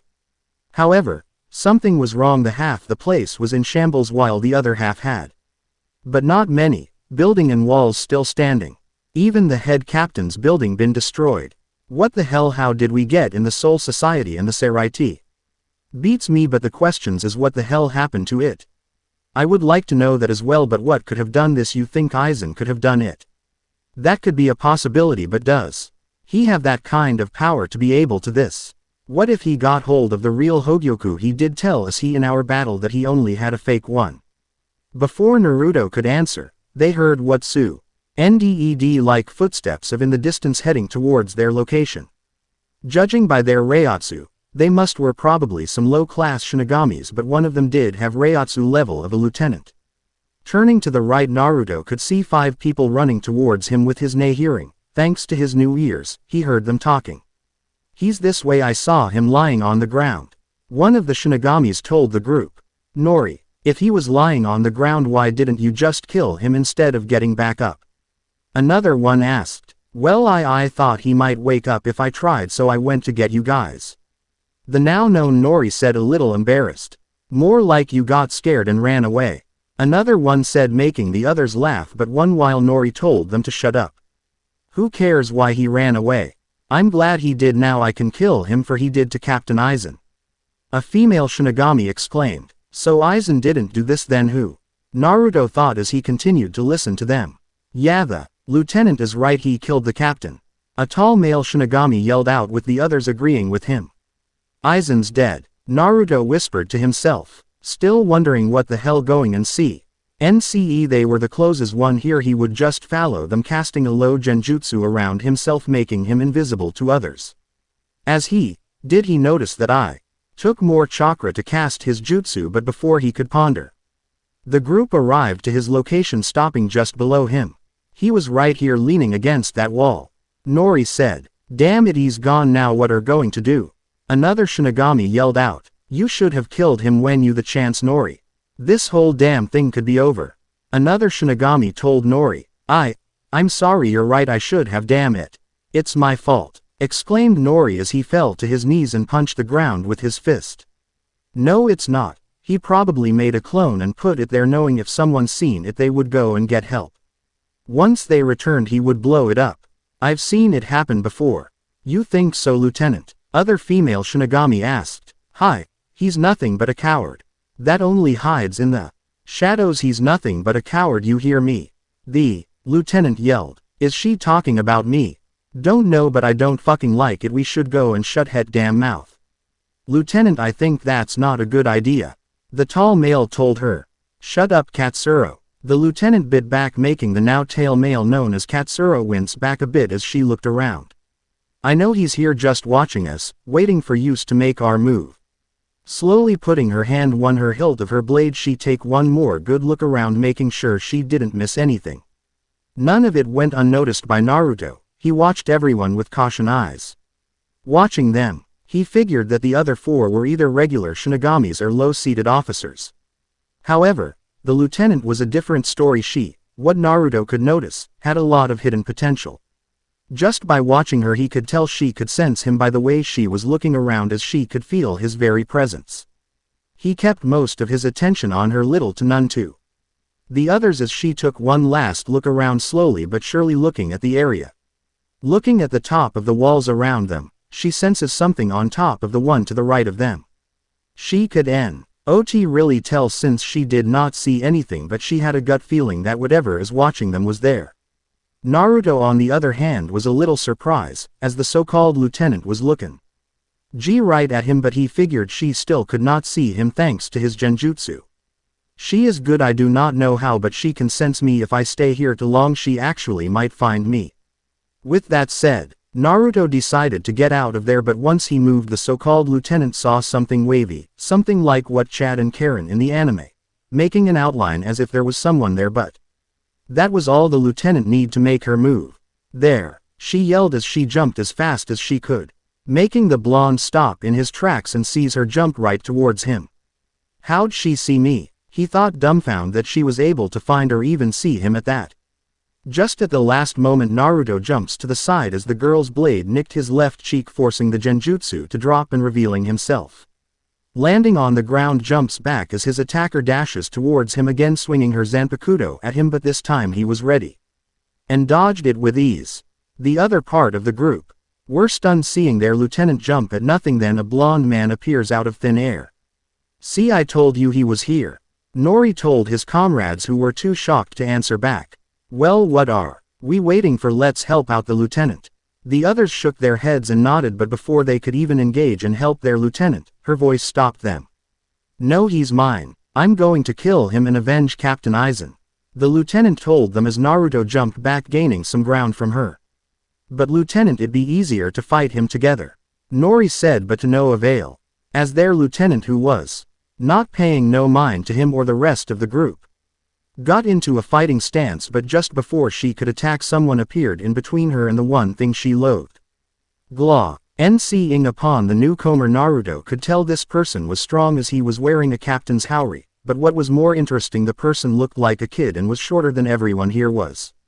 When he saw his hair white and spiked with one strand of hair in the front, he immediately thought of Takeo, as they both had the same color and style. Could they have been brothers? See Captain Hitsugaya, the Shinigamis in the back said. Chi Toshiro, the lieutenant said in complete shock as to see him. The captain turns his head towards the lieutenant and her group. Momo, I want you and the oath ers to get out of here and leave the rest to me, the captain said icily. But Toshiro, I no buts, Momo, just get out of here and go find Yoruichi. Tell here I found him, he interruptedly told her. He now identified Momo was debating whether to listen to her childhood friend or stay and help. She knew that she was not that strong and had no chance in hell in taking down Uzumaki, but damn it, she was going to try or die trying. With her mind made up, she gets back into her fight stance, ready to back up her friend. No, Toshiro, she whispered. Not this time. No more running. Everyone tells me to run away, but not this time. I'm staying. Quote, damn it, Momo, now is not the time to be stubborn. Just listen to what I said and get out of here, Toshiro yelled at her, but to no avail. No, you're going need my help, Momo tried to plead with him. Naruto still not sure what the heck is going on, but he knew what this Toshiro person was trying to do. You should listen to what your friend is trying to tell you, Naruto said, putting his 2 cents in. Toshiro turning to face him. You stay out of this, it doesn't concern you, he told him with one of his cold glares, and turns back to Momo. But he's right, Toshiro, I Listen Momo, I need you to leave and find Yoruichi like said. I will hold him off as long as I can and buy you some time, just find her as fast as you can. Hitsugaya asked her as a smoothing tone. Sigh, alright, but promise me you will come back. I promise. With a nod, Momo and the others left as via Shunpo in search of the purple hair goddess.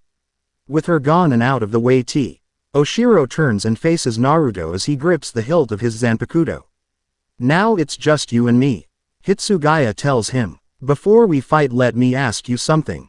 Getting nothing but an icy glare talking. Gee, that is a signal to go ahead, he asks him. What the heck happened and why the hell did she attack me? Don't you know who I am? We know who you are, you're the traitor Naruto Uzumaki, the one who killed Captain Konami Tosen, Captain Jin Ichimaru, and Captain Sosuke Aizen. You are also the one who did this to the Seraiti. What, I killed Aizen but I never returned to the Soul Society or the Seraiti. I never even met this kid. Answer another one more, who the hell are you? I'm glad you asked. My name is Toshiro Hitsugaya, captain of Squad 10, and I'm the one who was going to kill you. He the N dashes toward Naruto, who in turns does the same.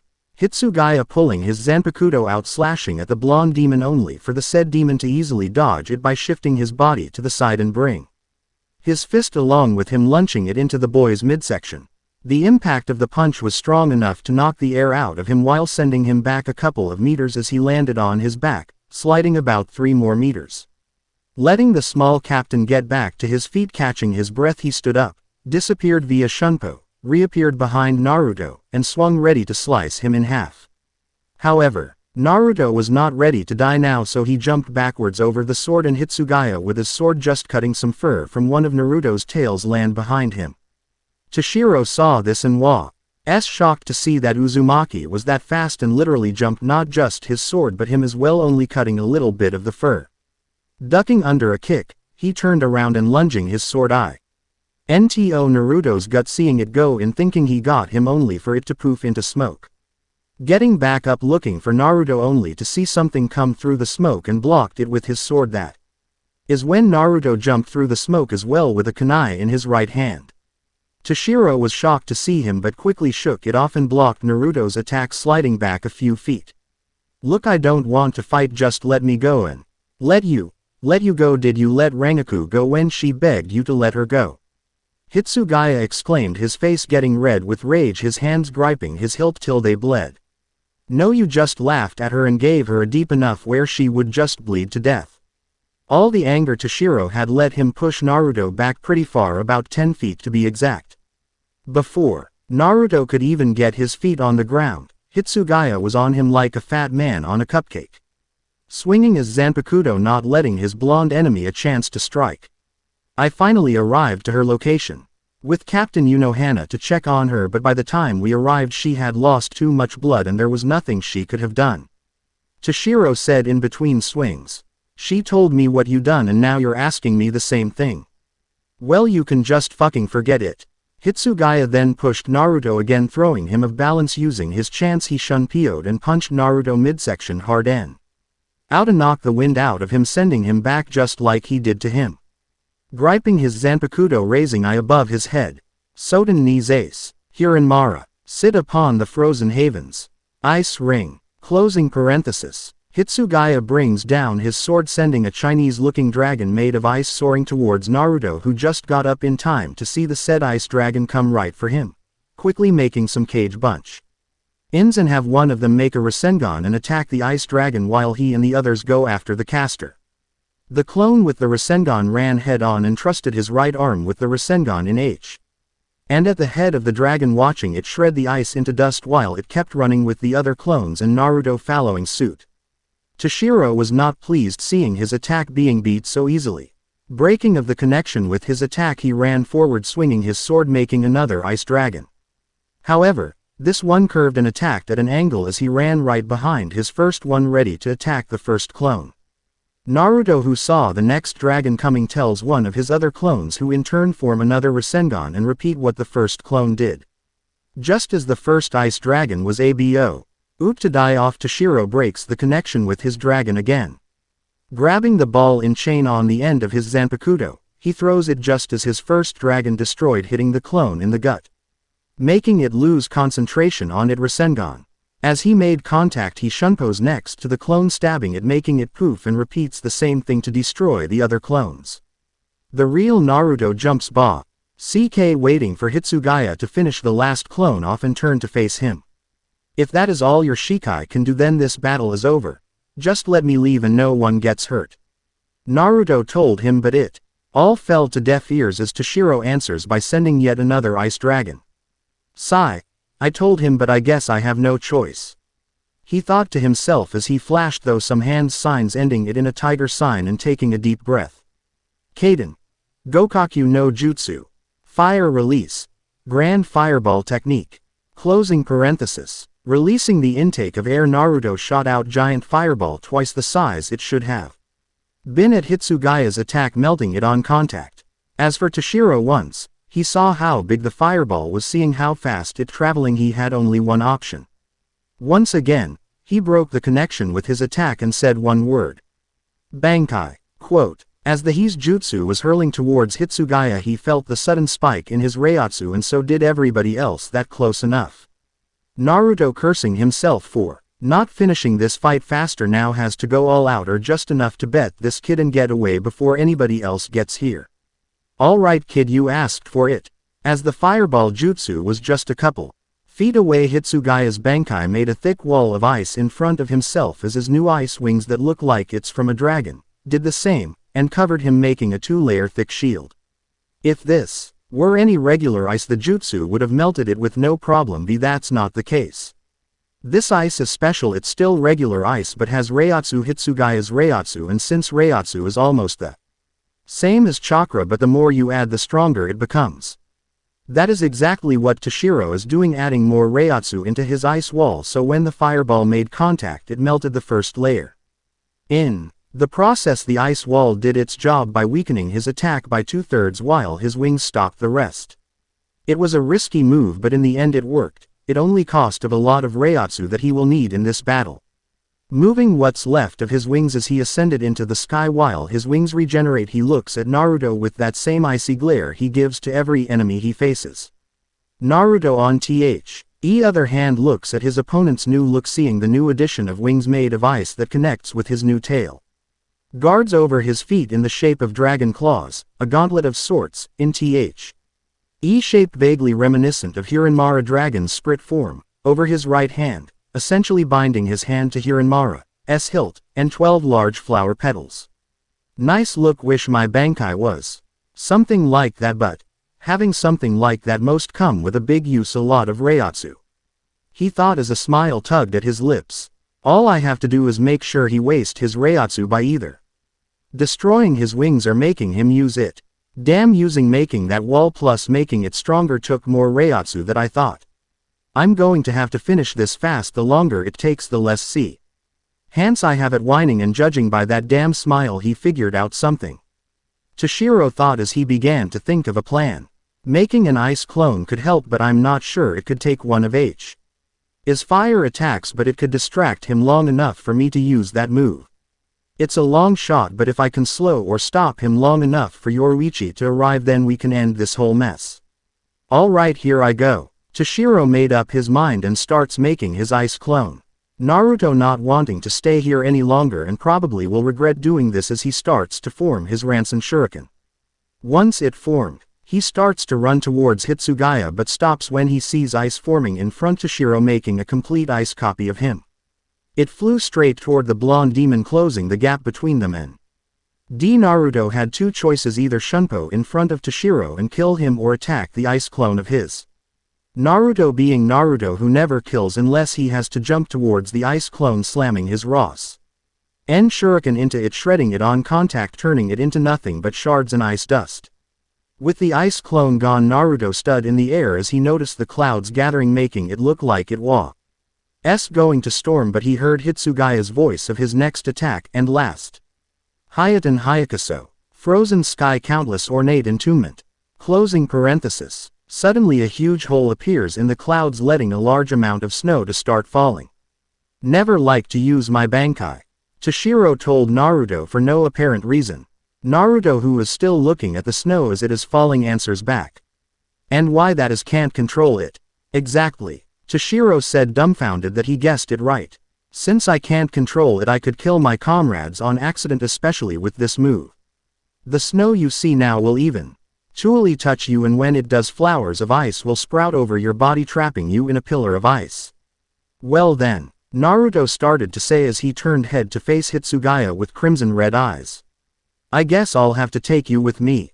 He yelled with a more bloodthirsty tone as he puts his hands in front of himself as a purplish orb the size of a basketball forms in between them. I've seen you use that move like that already. You can't reach me even if you shunpo. The snow will touch you, and Hitsugaya began to say before he was interrupted, missing the change in Naruto's eyes but not his voice. Who said anything about shunpo-ing? Odama Rasen, Naruto said as he moves his hands away from the oversized Rasengan, letting it fall while he got into a soccer player stance.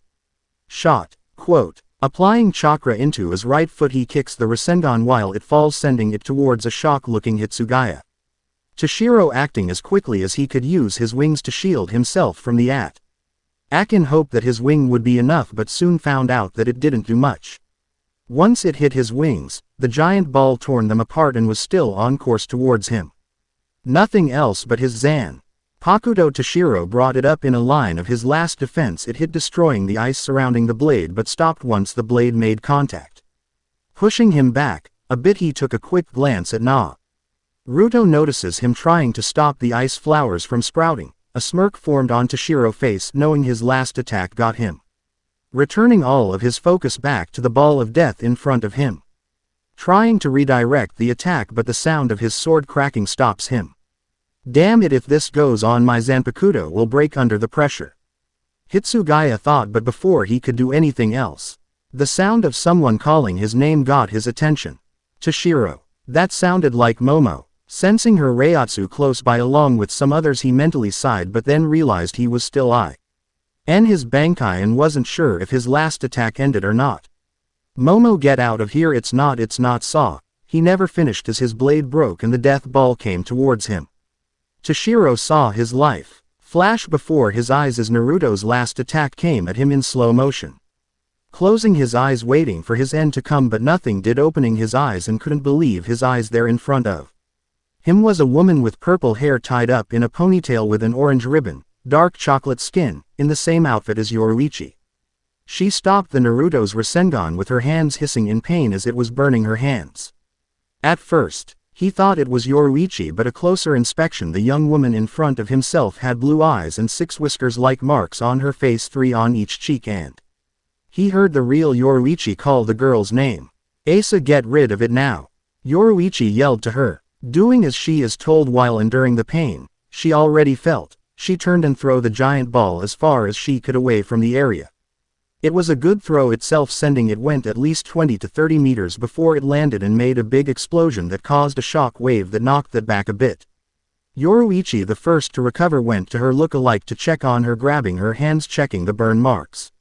Are you okay? She asked. You could hear a little panic tone in her voice. Yes, Okazen, I'm fine, Asa said as she winced a bit when her mother touched her hand and snapping it away. See, you're not fine. You should have known better than to grab or touch a jutsu out of demonic chakra. Yoruichi scolded her. Okazen, I didn't have any other choice. I had to grab it or he would have most likely died. Plus I have the same healing ability as Otosan, she said, looking at the ground when she mentions the word father. Don't you dare call him your Otosan, he will neigh, Yoruichi began, but Asa interrupted her. No matter what you say, he will always be my Otosan. Yoruichi's face softens and gives her daughter small nod. All right, now go check on Toshiro while I check on your Otosan, she said, saying the last word with little venom as possible not to get her daughter made. Asa gives her mother a nod and heads towards the now passed out Hitsugaya, who must have fallen once his Bankai wore off after Asa saved his life. As for Yoruichi, she went to examine the giant pillar of ice at imprisoned the one who caused of their whole ordeal. Upon inspection, she knew damn well this attack couldn't kill him. Since Hitsugaya Bankai wore off, the ice prison slowly stated to disappear till his body was exposed. She threw one of her hidden knives at him, not surprising it poofed into smoke. Should have known, using that last attack as a distraction so he could make an escape, most likely underground. And left a clone to look like he was either killed or trapped just to trick us. It would have worked on someone else but not me. I known you for too long. Naruto. So the hunt is still on. She thought as she returned to rejoin the others. Momo. She calls to her, getting her attention. Take Hitsugaya to Unohana. Hi, but what about that Tem? Is he dead? Momo asked, more like demanding to know. There was an awkward silence and all she said was one word. No. Momo was shocked, dumbfounded, whatever you could think of, and to have someone tell you he's not dead after seeing him in a giant ice prison, that was not possible. But Toshiro froze. A fake, in other words a clone, that he made to look like he got him while he escaped. Momo didn't know what to say after that, but bef. Or she could ponder on. Yoruichi snapped her out of her thoughts. Momo, I know how you feel. I wanted him dead right now too, but we aren't dealing with just some random guy. We're dealing with someone who can fight the head captain as if it was child's play. The training the others and I went through, we should be able to beat him, said Yoruichi at the same time she walked toward Momo, placing a hand on her shoulder, giving a light squeeze. All you can do right now is take care of Hitsugaya and leave the rest up to us.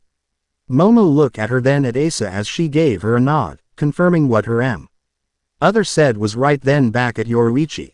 All right, I'll do it. I'll take him to Captain Unohana, but you better make sure you kick his ass even harder for me, said Momo, getting a light chuckle from Yoruichi as the said woman got up and gave her daughter a nod. Before they leave in search of Naruto, Soifon appeared behind Momo. Lady Yoruichi, I found Naruto, he's at Sokyoko Hill, she informed them. Damn, he quick, Yoruichi thought, looking from Momo to Soi. All right, let's go, we have not time to waste, let's end this now. With that said, Soi, Asa, and Yoruichi disappeared via Shunpo as Momo did the same after she picked up Toshiro. Far off from where the battle took place, a man in a black hood trench coat spoke as if he was talking to himself as he watched Yoruichi and the rest talk among themselves. Yes, that was a close one. Who would have thought he would end up fight Hitsugaya? Quote, what are his chances? Fight the rest slim to none in the state he's in. I never planned on him. Anybody, but you can't predict the future. Quote, ha ha ha. Yes, this is his future, but even if you know the future, you can always change it. Quote, you know, I think you're right, I should intervene, bef. Or they actually do kill him, but one more confrontation couldn't hurt. It's not every day you get to meet or see what your future daughter looks like, he said as he watched the group vanish. Quote, true. It will probably change his future, but that's the whole point in bringing him here, to change his future along with everyone else's. Quote, this part of the future won't matter once he is back to his time. Then the changes will begin, and hope he doesn't repeat what he did to Aizen. Quote, of course I will tell him. If he doesn't know what he will do, then how will he not repeat it? Quote, times I wonder how I lived with you this long and not go insane. And don't answer that. I think that's enough talking. I think it's time for me to intervene before they kill him. The mysterious man ate as he vanished towards his next destination, Sokyoko Hill. Looking at the destruction in a different angle, Naruto begins to wonder how could he or anybody do this much damage. Then what that girl, Momo, along with the kid Toshiro said, played back in his head. He probably made a clone and put it there, knowing if someone seen it they would go and get help. Once they returned he would blow it up. I've seen it happen before. We know who you are. You're the traitor Naruto Uzumaki, the one who killed Captain Konami Tosen, Captain Jin Ichimaru, and Captain Sosuke Aizen. You are also the one who did this to the Seraiti. What if they are right? What if I did do this? But if I did, why don't I remember?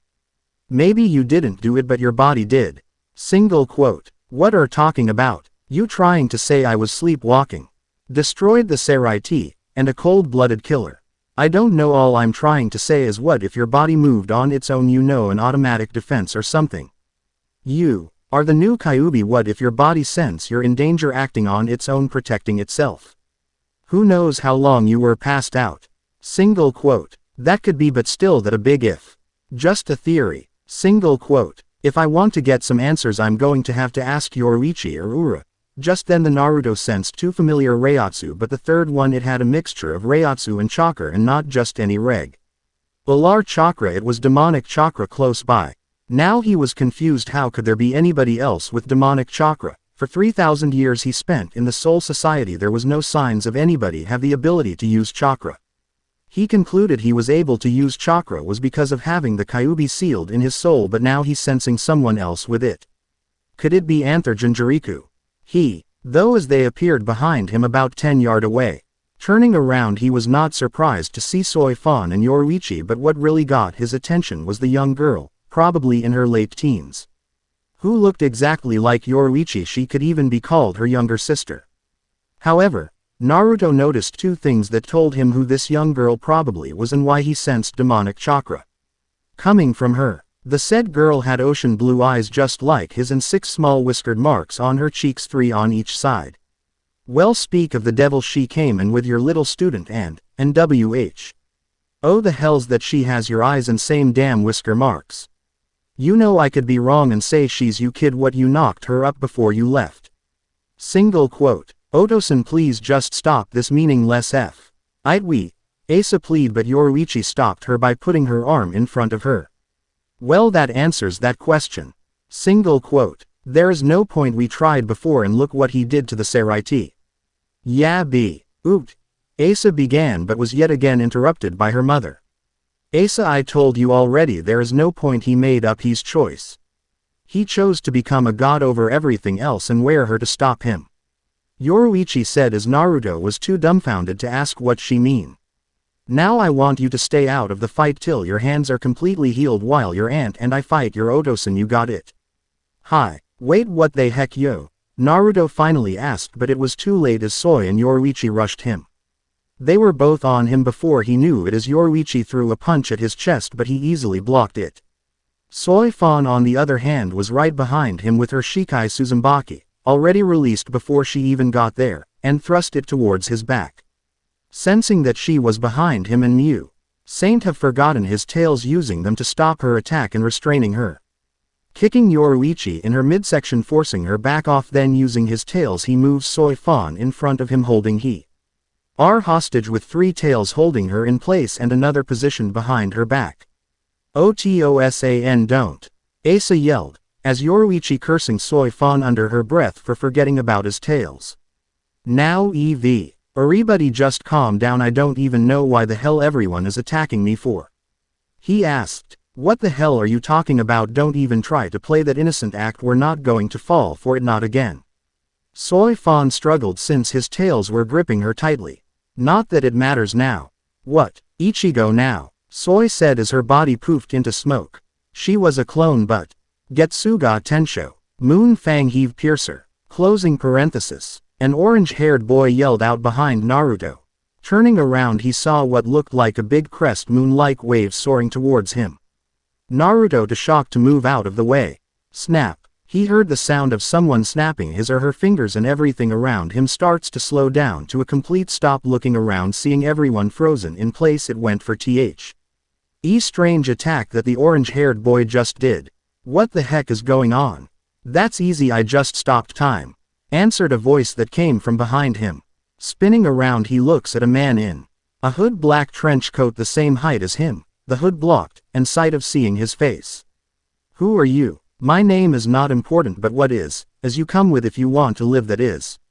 The hood man said, raising his arm behind him. An outline of what Naruto could tell was a tall door. Quote, once the outline was finished, it started to shine, forcing Naruto to shield his eyes. As it died down he saw was one of the wired-looking doors he ever saw. Same door from last chapter. When the hood man tuned around, the doors started to open as he began towards them. Follow me, and before you ask why, let me inform you, once these doors close you will be trapped here and most likely die. The man said, walking into the darkness inside the door. Quote, Naruto did not know what to do. Follow someone. He did not even know, or stay in a place where the people he knows want to kill him for a reason he does not even know. Just go into the damn door, it's better than staying here and getting your ass kicked. If it were not for that hood person, either we would have been killed or hurt pretty damn bad by whatever that damn ginger attacked us with. Therefore, My vote is going before the goddamn door CL. Oses. Oh shit, it's closing, goddamn it, hurry. I don't know about you but I don't like getting my ass kicked, so move it. Naruto exclaimed. Alright, I'm going. Told him as he ran towards the doors before. They closed on him, making it just in time. Opening parenthesis question mark closing parenthesis. Upon entering the door, Naruto felt something similar as he went through. It felt as he was walking through a Senkaimon. Looking around, all he could see was darkness. Darkness. Is this the realm of darkness? Naruto asked as his voice echoed in the darkness as he kept following the strange hood man. No, I'm afraid the realm of darkness you speak of doesn't exist. The man answered back. But my jutsu, it never worked and will never work. How do you know it never worked? Because I've been here for well over, I can't recall how long. I've been here but I know it's been a long time and yet never been able to find the realm of darkness. Quote, if this place isn't the realm of darkness then what is it? The end of time. Quote, the end of time. You're telling me this place is the end of time but there is nothing here. Precisely. The world began as nothing, so in the end it ends with nothing, but that too isn't important. What is what you just went through. Quote, so you know what the hell happened back there? Yes, what you just seen, heard and witnessed was the future, your future to be exact. Quote, my future, how is that even possible? How did I get there in the first place? You haven't figured it out yet. I was the one who sent you there. 100 years into the future, that is what you saw, all of that because you made one mistake. Quote, and what mistake was that? The hooded man stops, turns and faces Naruto. Killing Aizen. What? The moment you killed Aizen, taking the Hogyoku from its host in order to destroy it. It took over your mind, feeding off your darkness from your demonic chakra. The willpower you possess is among the strongest, but it wasn't strong enough to overcome it will, and eventually it consumed you. Quote, so how did I supposedly kill Aizen? By stabbing him in the chest with his own sword and left him hanging till he bleeds to death. Sound familiar? Bastard deserves it for trapping me in you. Single quote. So the whole point of this was to show me a bit of the future so I would change it. That sound about right? Naruto said, ignoring his Hollow's comment. More or less, but even if you do what the future is like doesn't mean it will change right away. Quote, no, thanks for pointing out the obvious, idiot. Single quote. If I don't kill Aizen when I return, this future will never happen. No. Quote, Had do you mean no? You said that all happened when I killed Aizen, so I don't kill him, this will never happen. True, not killing Aizen might slightly change the future, but in the end results will be the same. Quote, then what's the point in showing me my damn future if what I do won't change a damn thing? Naruto now getting pissed at this man. For wanting him to change his future, but no matter. What he does will not have an effect at all. Calm down. Now let me ask you about destiny.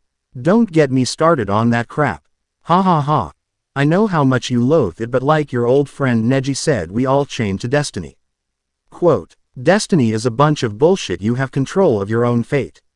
That's the thing, you are the one who has control over their fate along with those around you.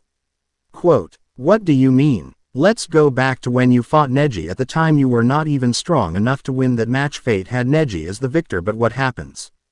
Quote, I beat his ass with one knee uppercut. He said with a smirk. Yes, but you were never supposed to. Quote, so I was supposed to lose then? That proves it. You can change fate, you're not ruled by destiny. Yes, you can change fate, or I should say you are one of the ones who can change their destiny. You remember what I said about your willpower? Quote, yeah, you said it was among one of the strongest. Yes, your willpower is what helps you change your fate. In the fight with Neji you wanted to beat him, not just what he did but what he said, that it fate brought you there to lose. Since your willpower was so strong it changed the outcome of the battle with you whining. Quote, so my willpower is the key to changing my future, are you sure? It may be small change to you but you changed his, but yes, it's the key to changing the future you witnessed. Quote, is he right? Can I change the way fate works using my willpower? It rather makes sense. When I beat Neji he changed, he was not the same person who boasted about fate and destiny anymore. Alright, let's say you're right and I can change fate, then how do I use me willpower to do it? Don't know, that's the mystery about you, you use it without even knowing it. Quote, then that going to make things harder then, isn't it? Quote, Perhaps, but be warned, since you are now a full demon and don't have full control over your powers, stronger hollows and even demons from hell will come after you as well as some humans. Quote, yeah, thanks for the warning. So how do I get back to my time? I'm glad you asked. He said, even though you couldn't see his face you could tell he had a wicked smirk on his face as he ran towards Naruto, shoving his into his gut where the Shiki Fujin was. Ah! Naruto screamed as he looked down at the man's arm that was now in his gut. What or why you doing? He asked him, gritting his teeth from the extreme pain from having yet again another arm shoved inside him. Sending you back. Quote, that when he saw something like Shikamaru's Kagame no Jutsu, shadow imitation technique, expand from the man's arm over his body, slowly consuming him. This might hurt a bit. Quote, hurt a bit, I am Allah, he began to say, but the hood man shoved his arm farther into his gut till elbow was the only thing he say, forcing him to scream even louder as the darkness consuming him began to speed you. Whatever was consuming Naruto finally covered his lower half and up to his neck, making him look as if he was just a floating head. As it was inching to cover his head, Naruto gave this mysterious person one last look as the said person looked up at him, making Naruto's eyes widen just as the darkness consumes him, taking his arm out of Naruto, watching his body disappear as if nothing was ever there. So it begins. Quote, quote, well, I didn't have to send back like that, but it was the only way to give to him. Quote, quote, no pain no gain, ha ha ha. Quote, Karakura Town. Park Forest area. Naruto shoots up from lying on the ground and touches his gut, breathing heavily. Holy shit, that hurt. You're telling me my ears are still ringing from your damn screaming. Single quote. Looking around, he notices he is in a forest, not just any forest but the forest in Karakura Park, same place he tried his jutsu, which he found out didn't work. I guess he did send us back, but did he really have to shove his arm in me? Hurts, don't it now? Quit bitching and get moving. Yeah, but there one thing I'm looking forward to. What, Yoruichi kicking your ass for living I don't know how many times, plus you knocked her out like twice, so no, I don't know what you looking forward to. Single quote. At that moment Naruto's face paled, making a sentient pale face look normal. Don't remind me, but I was talking about my future daughter. Oh yeah, I do not know about you, but she was hot. Oh. NCE, I find a way to get out of you mind, we are definitely hooking up. Single quote. What the hell are you talking about? She would be your daughter too, I think, but if she wasn't I would never let you touch her, even if there is a way you can get out. We'll see. Quote. Whatever, let's just go see the others. Lead the way, Hokage, lead the way. He then shunpioed towards the warehouse. Karakura Town. Warehouse. So Urahara, what are we going to do about Naruto little situation? Shinji asked. What are asking me for? Urahara answered back. Because you're the one with all the answers, that's why. Shinji deadpanned. Who cares? Captain Dumbass can't do or fix what fishcakes no one could but him. Hiyori said, putting her 2 cents in, but elbowed in the ribs by Shinji. Ow, what the hell was that for? That is when Shinji pointed over to Yoruichi. Oh yeah, sorry, she finished saying as she averted her eyes towards the floor. There was an awkward silence. She's right, said a familiar voice, making everybody the open window. Naruto. Everyone yelled, but Yoruichi. How did you get back and so fast? You clone said you were supposed to be trapped there, you were only gone a few hours. Asked Urahara as none of them noticed his appearance. Well, that's a long story I really don't want to repeat right now. He replied as he jumped down to join the group, but stops as Yoruichi walks up to him while everyone watches her. Yoruichi, can we talk? How? She hits him in the face, sending him into the wall behind him, making the rest had sweat drops. Ow, what was that for, Yoruichi? He asked her, forgetting the little conversation he and his hollow had as she stormed towards him. That is for knocking me out a few hours ago, she said with her fist cocked back. How? She hits him again. That's for knocking me out in the Soul Society, which reminds me. How? That's for giving me a letter telling me you leaving. She fumed, making the other sweat drops fall even lower. And now you know why I don't like to get Yoruichi made at me anymore. Urahara said. How? And that's for telling Soy Fan my little nickname. Man, I feel sorry for him. Shinji said as all the males in the room nodded their heads. And you know what makes it worse? Urahara asked the group. No, enlighten us. Shinji answer for the group. How? That's for not telling what you were going to do, like open some stupid door to darkness.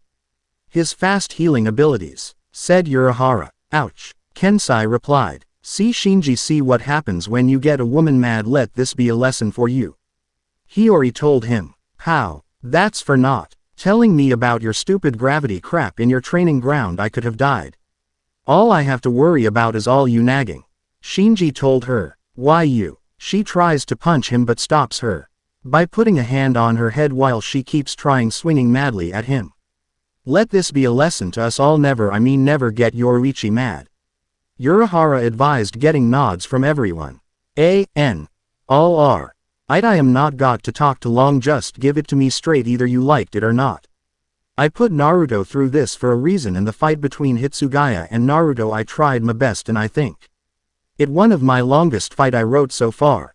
I am sure how Toshiro's Bankai move Hayate Hayakuso looks like, and I couldn't find a video of it, so I did my best to describe what it would look like from what I read. So with that said, leave a review. Chapter 5.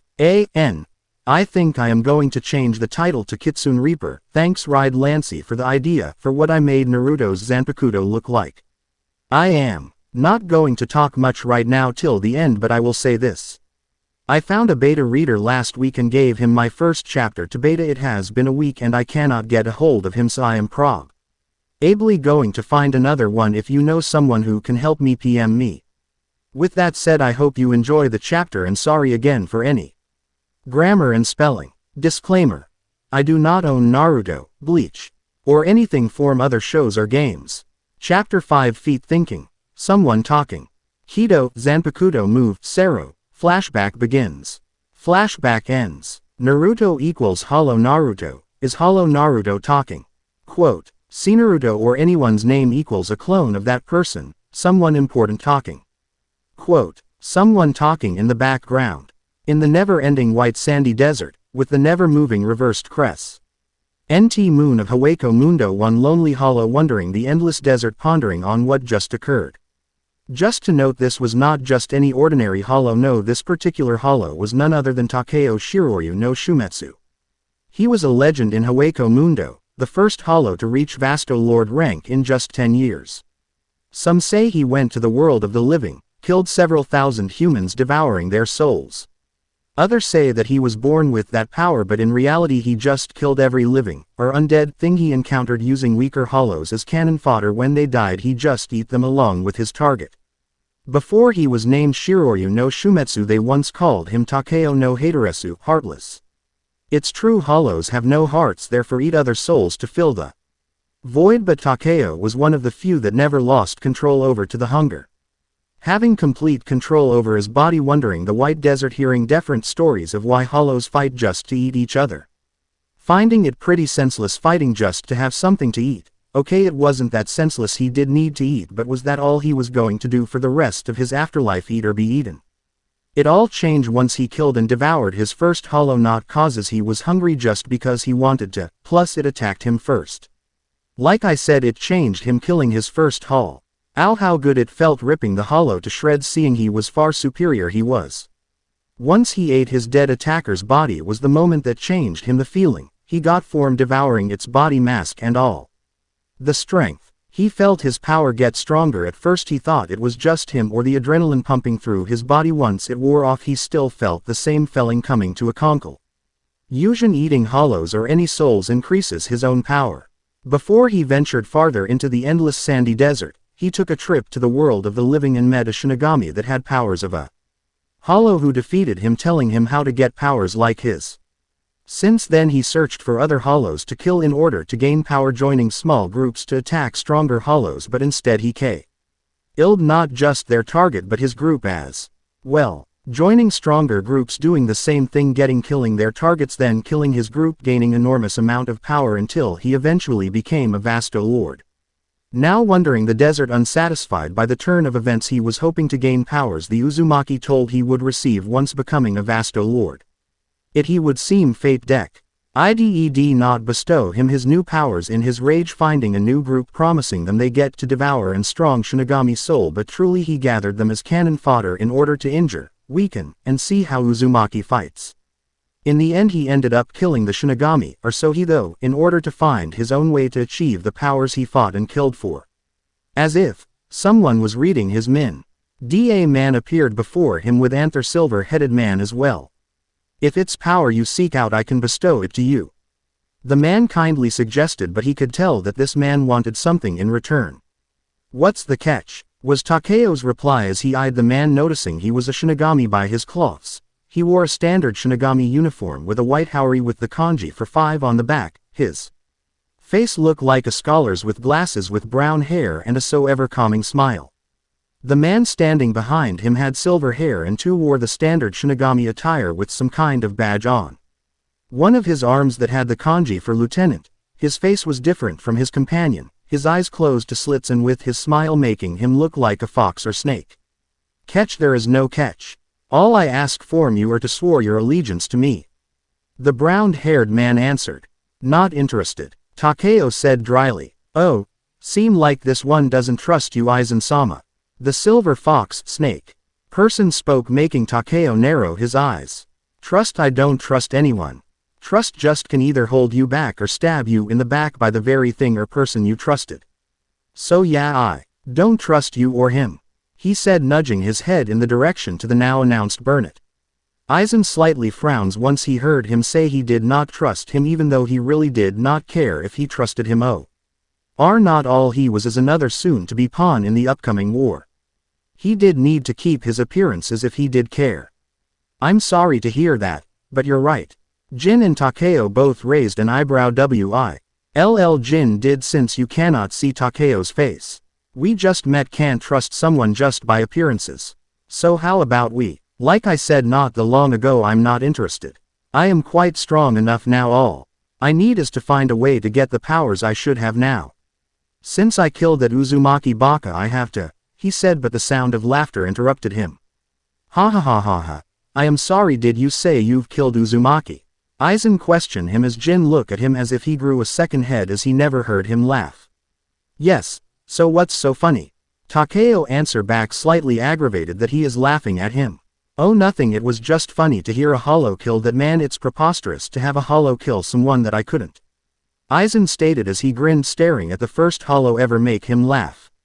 Well, I did. I seen him perish with my own eyes. Takeo told him as a thought popped into his head, making him grin as well. I guess that makes me stronger than you, doesn't? That little comment, ma. Aizen dropped his grin and glared at this hollow in front of him who dared to say he was stronger, the man who will soon surpass Kami herself. How dare he? No, it. How dare it proclaim that a hollow, any hollow at that, was superior to him? Jin, who notices the change in his leader's face, started to take a couple steps back. Aizen letting enough Reiatsu leaking out, forcing Takeo to his hands and knees, finding it hard to breathe as the said person in front of him walks slowly towards him. Now could you repeat yourself and tell who is stronger than whom again? I did quite hear it. Aizen spoke icily, as he unsheathed his Zanpakuto, placing the blade on Takeo's neck, drawing blood. Tell me who is stronger. Takeo gritting his teeth, he had to admit it, but this man know this monster was far superior to him. Why, you are, he struggled to let out. Good, now that we established that, on to my next question. Will you join my army but make the right choice? If you chose wrong I'd kill you. So what is your answer? Aizen suggested, knowing the hollow will chose the right answer. Takeo was fucked. It was either go with Aizen by force or die right here. Any other hollow would probably be begging not to die. However, Takeo would dare give this monster the satisfaction of ending his life, so he made his choice, but by Kami herself he will find a way to kill him and Uzumaki if he's still alive. I'll join you, my lord. Takeo spat out with much loath as possible. The pressure smashing upon Takeo suddenly lifted, letting him breathe properly as well to letting him stand. You made the right choice, Aizen said, sheathing his Zanpakuto. He could give a rat's ass if he accepted or not. All this hollow was as another pawn in his scheme, nothing more, nothing less. Turning to face Jin, telling to take the hull out behind him to Las Noches and disappearing via Shunpo. Jin, not waiting the wrath of Aizen thrown upon him, does as told, walking to the now standing Takeo, places a hand on his shoulder and the both of them disappears as well. Karakura town unbanned warehouse. So let me get this straight, for the last 10 years a group of hollows who were led by Takeo Shiroryu no Shumetsu, who you say was just a regular hollow trying to find some way to attain powers like yours. Instead of killing him, you let him leave, but not after telling him that becoming a Vasto Lord will grant him your said powers. Thinking that he would come back, you made something similar to Yoruichi, Tessai and mine underground training facility that you stayed and still are staying now. Only to come out to either check on your mod soul, get instinctual needs, or destroy a hollow the Shinigami's causally missed. That was 2 years ago. Since then you've been doing Kami knows what most likely training like always came out you sensed as Takeo and his new group of hollows took off to face them and did the same as the last group. Because of Yoruichi's interference almost died soon after you forced her to leave to fac. EU demon sighed and summoned a door to darkness and somehow got out and came back here. That sound about right. Urahara summed up what Naruto told them the last several hours. Yeah, but the way you say it makes me sound like I did jack squat. Naruto pouted. That is all interesting, but what were those new powers you were talking about? Shinji inquired. Naruto just grinned, showing his sharp canine-like teeth. Straight to the point as always. Shinji, guess I could tell you, but you may or may not like what you hear. Pausing to make sure he had everyone's attention. When I felled from the old society after confronting Aizen and came to Karakura town, it didn't happen right away, but I started to hear a voice in my head. At the time, I did not have my Zanpakuto, so it could be her talking to me, so I just ignored it. About 2 to 3 months later, while I did my daily training, I started to cough up some kind of white substance. The mention of him coughing got everyone full attention, mostly Shinji and his group. But the weird thing was it attacked to my face like it was alive. Once I took it it dissipated, something like what happens when we kill a hollow. It started to happen, and a lot more, and was longer as the days went by. Eventually by the end of that week the worst one hit it and did not stop until more of that with substance completely covered my face. Luckily, I made that underground training facility and was in it at the time, or there would be no Karakura town right now and I would have every captain on my ass. What you mean there would be no damn Karakura town? Hiyori asked. Exactly what it means, no town. Once your mask completely forms, you either lose complete control of your mind and body, have somewhat control, or nothing really happens. I'm not sure about the last on. As I was saying, what you said, how you know what happened to you happened to us as well? Kensai asked. What, do I look like an idiot? Don't answer that, he said before Hiyori could say anything. As I was saying, yes, I know it happened. You all gave it away once I started to talk about coughing up that white substance. In addition, I can sense it. I do not know how. Maybe it is Becca. I have more control over my inner hollow. You don't have control over Jack. Should I let you win that fight just so I can see how you fight? Naruto exclaimed as Naruto ignored him. Then you guys do, but inner hollow, what do you mean by that? Urahara interruptedly said. Sigh, I was going to get to that, but since you interrupted me, I'll tell. An inner hollow is what you would be if you ended up as a hollow. Instead of going to the Soul Society. I am not sure if yours will the same as mine. I hope not. I don't want to look like you, especially you whisker marks. Who the hell get tattoos of whiskers on their face? Come on. I would rather get Kensai's 69 tattoo on my face than whisker marks. Hiyori stated, making Kensai nod, but stated to think about it. Hey, what the hell do you by that? Kensai asked her. What, you should take that as a compliment that I would even think about getting a tattoo on my face. I should, but at the same time it feels like an insult. Well, it kind of is, but compared to Naruto whiskers I would go with your 69 tattoo as well. Shinji said. I don't what you guys are talking about. I think they make him look cute. Yoruichi said, defending her lover. Yeah, it's way better than your stupid 69 tattoo. Mashiro agreed with Yoruichi as she dissed her ex-captain tattoo. Plus his fox ears and tails make him even cuter. Once she said that, everyone else's eyes shot towards Naruto, seeing that he did have ears and tails like a fox. How they all missed it I do not even know.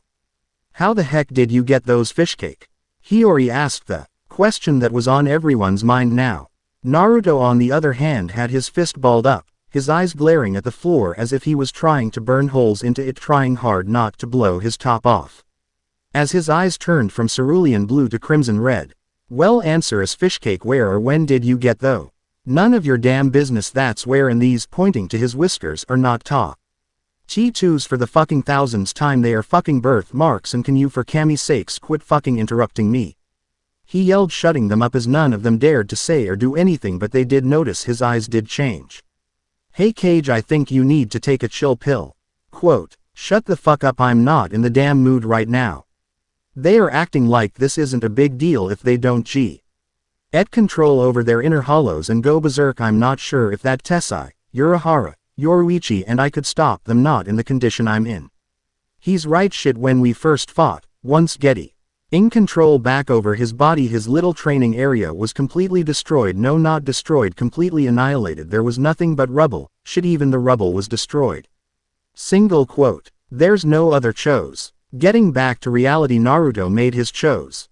If you guys want to act like children and not take this seriously, then be my guest, but don't come crying to me when your inner hollow star TS to take over, forcing you to kill innocent lives.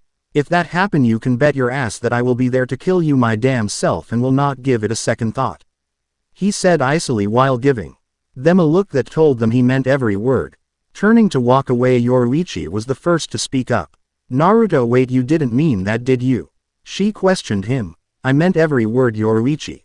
Once you all are done acting like children and want to start acting like adults, ask Yoruichi where you can find me.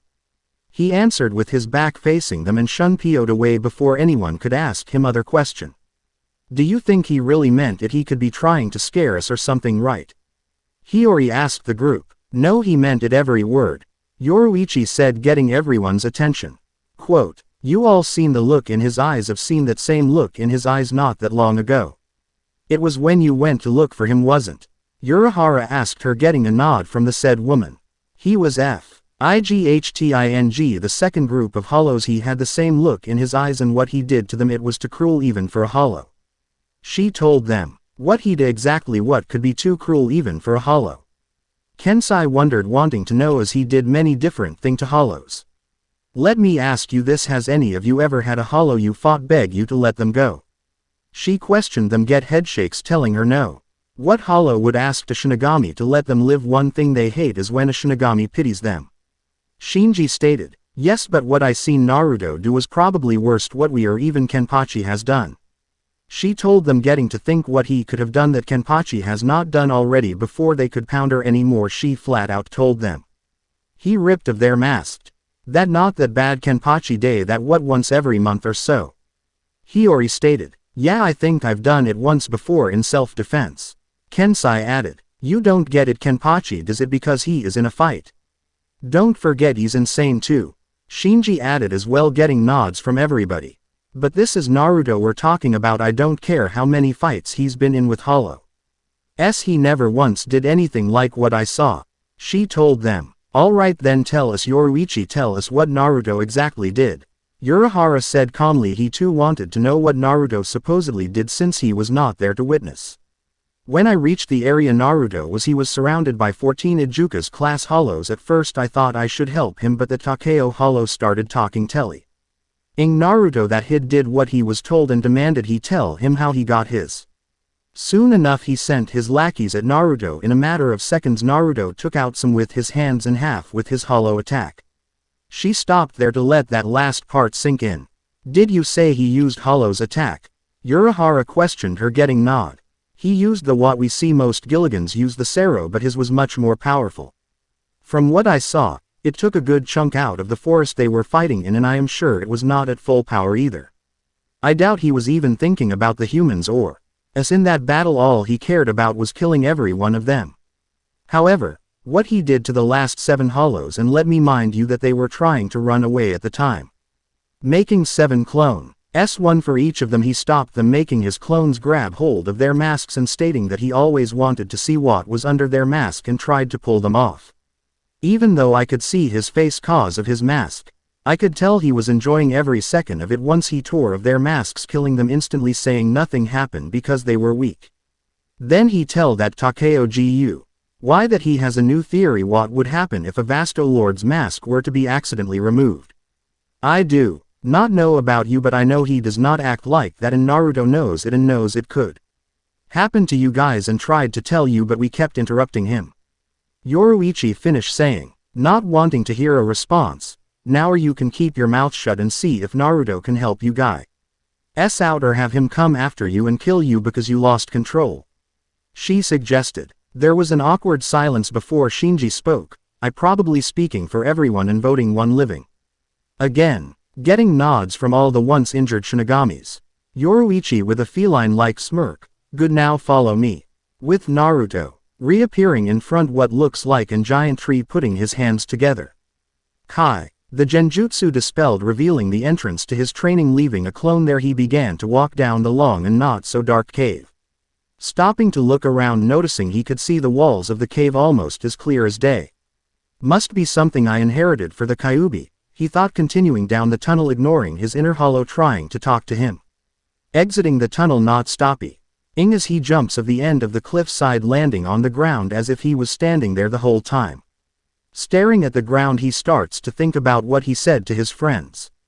If you guys what to act like children and not take this seriously then be my guest but don't come crying to me when your inner hollow starts to take over forcing you to kill innocent lives.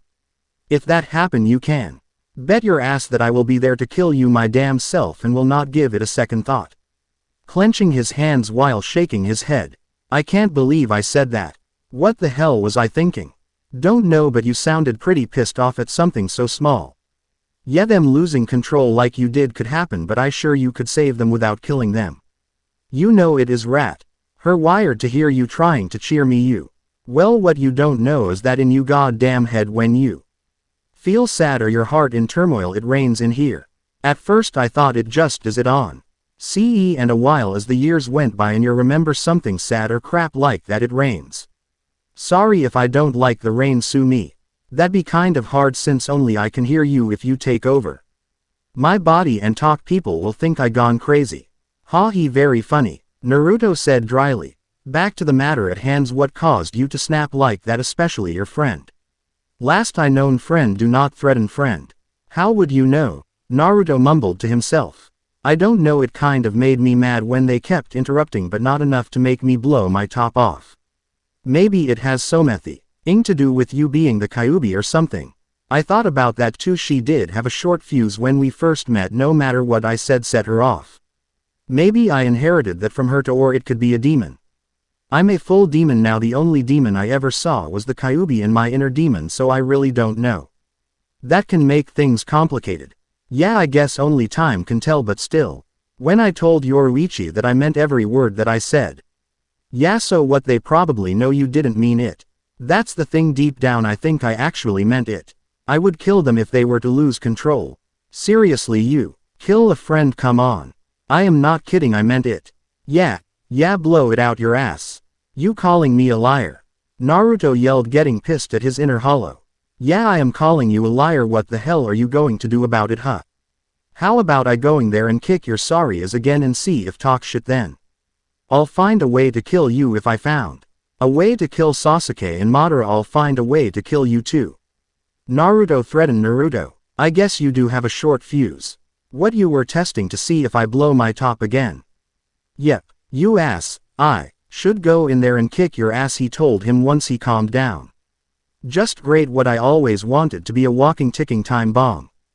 Just waiting for someone to say the wrong thing and tear them to shreds. He exclaimed, look on the bright side.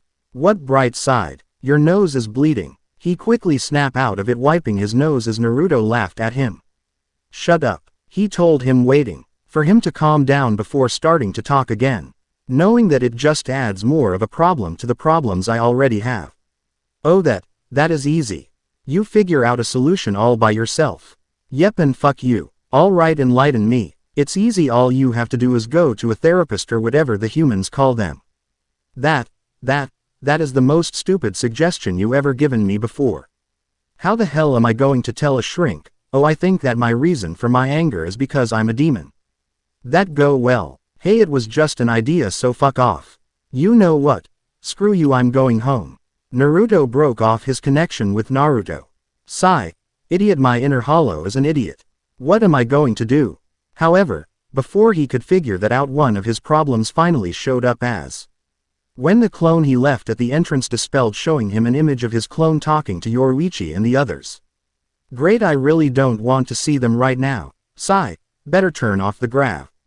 Ity seals Yoruichi is going to actually kill me this time. Naruto complained, turning off the seals with a hand sign. The said group finally came into Naruto view as he sensed them above. Yoruichi learning from her last experience, stopped the group before they decided to jump. As Naruto predicted, she stopped them, not wait for a response. The gravity normal, so you don't worry about being crushed, Yoruichi. He deadpanned as the said woman glared at him from above, making Naruto grin. Without any hesitation, the group proceeds in jumping down, joining Naruto. How do you know we were here? Yorui Kai asked him, since she and the others only talked to his clone, but she had her suspicions that it was more than just a physical copy of him. If you haven't figured it, but knowing you, you probably have. My clones do more than just make copies of myself. Whatever my clone sees, hears, touches, smells, or tastes, I receive a mental-like image of what transpired as if I was actually there. Naruto explained. Thought so, knew it. Yoruichi, Urahara, and Shinji all thought to themselves. Looking at his friends, he takes a deep breath. Look, about what I said back there, I'm s. No, you shouldn't have. Ida apologize, we're the one who should, so we're sorry, right guys? Shinji interrupted. Yeah, we're sorry. The rest of the group replied in unison. I'm also sorry for saying your birthmarks were tattoos and called them stupid. Even if they are. Hiyori added, muttering that last part under breath. I heard that, Snaggletooth. He said, smirking as she glared at him. But still, about what I said, Gain, he was interrupted, but it was by Shinji raising his hand as I signed to stop him. Look, whatever you said, we know you didn't mean it. We know you would never threaten any of your friends and mean it. So let bygones be bygones, all right. He said as he saw Naruto put on his fake smile and nodded, knowing he wanted to say more but let it slid. So you guys being here means you want to tackle your inner hollow, am I right? Naruto asked them, getting nods, taking that as a sign to go on with his explanation. First of all, once you start, I want you to go one at a time. This will let the others keep your hollow occupied as you fight your inner hollow. I do not know what to aspect when you challenge it, since I fought mine he only used similar moves as mine, so aspect it to act like you also it mig. HT be able to use your Zanpakuto as well. You mean it can use our Zanpakuto? How is that even possible, and why one make us go one at a time? It will be fast if we all did and get it over with. Hiyori questioned him. Weren't you listening? If you go one at a time, the rest of us can stop the hollow feed self of whoever fighting. When I fought mine, I was by myself, and the place you see now was total destroyed. I mean, there was nothing left once I got control over my body again. This way we can see if my hypothesis is correct. Naruto explained to her. Fine, we'll do it your way. She answered. Go. OD, now the only thing is which one of you wants to go first? He asked them as they all look at Hiyori, making the said person look at them. Why the hell are you all looking at me? No, why do I have to go first?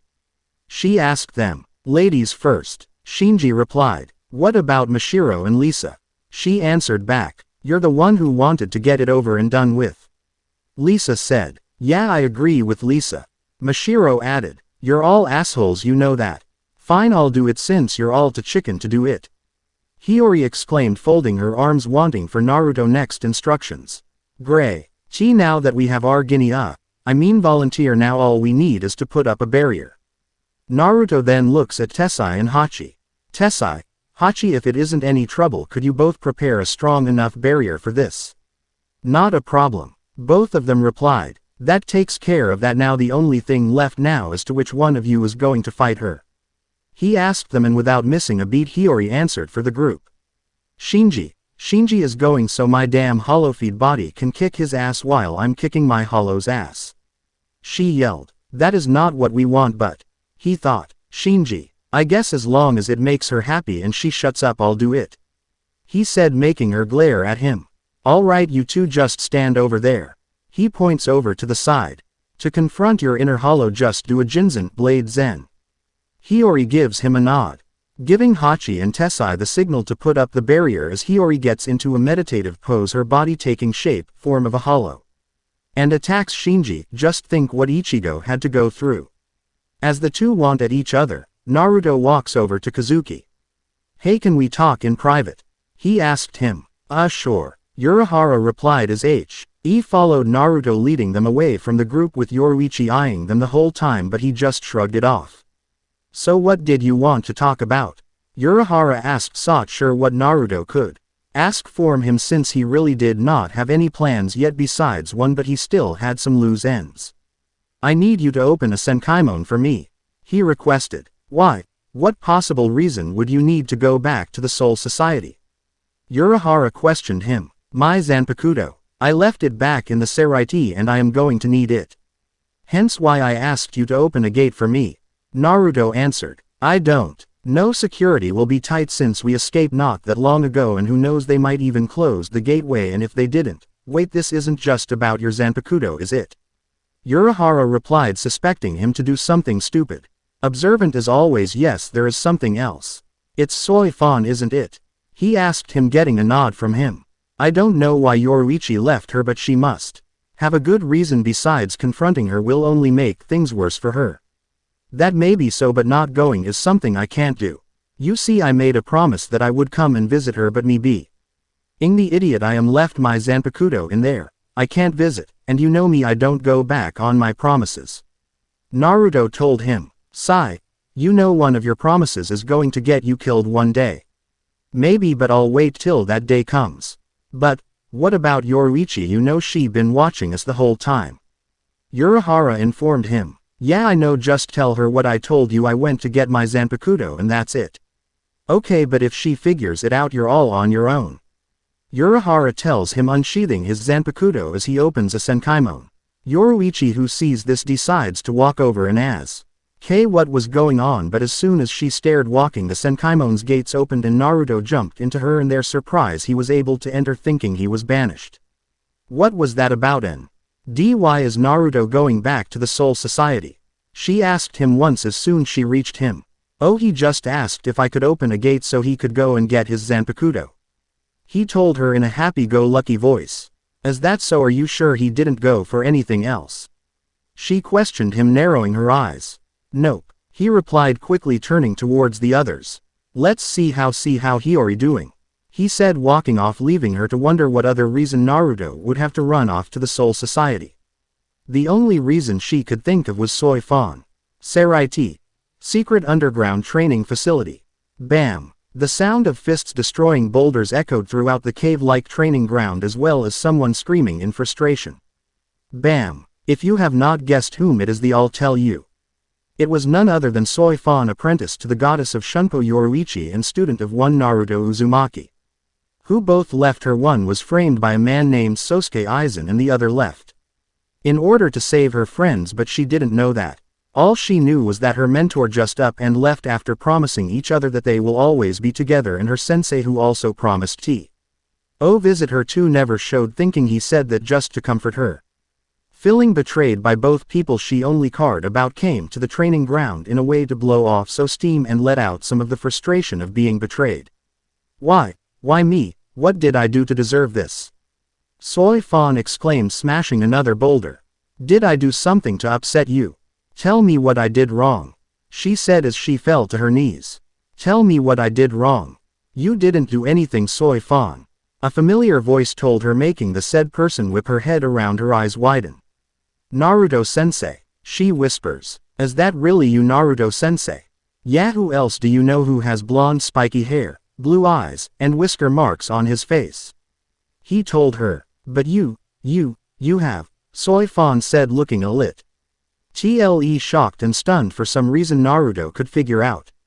Oh, you must have noticed my new ears and tails, he asked her, getting a slow nod from her. Well, for long story short, let's just say I went through some changes in the last 10 years and leave it at that.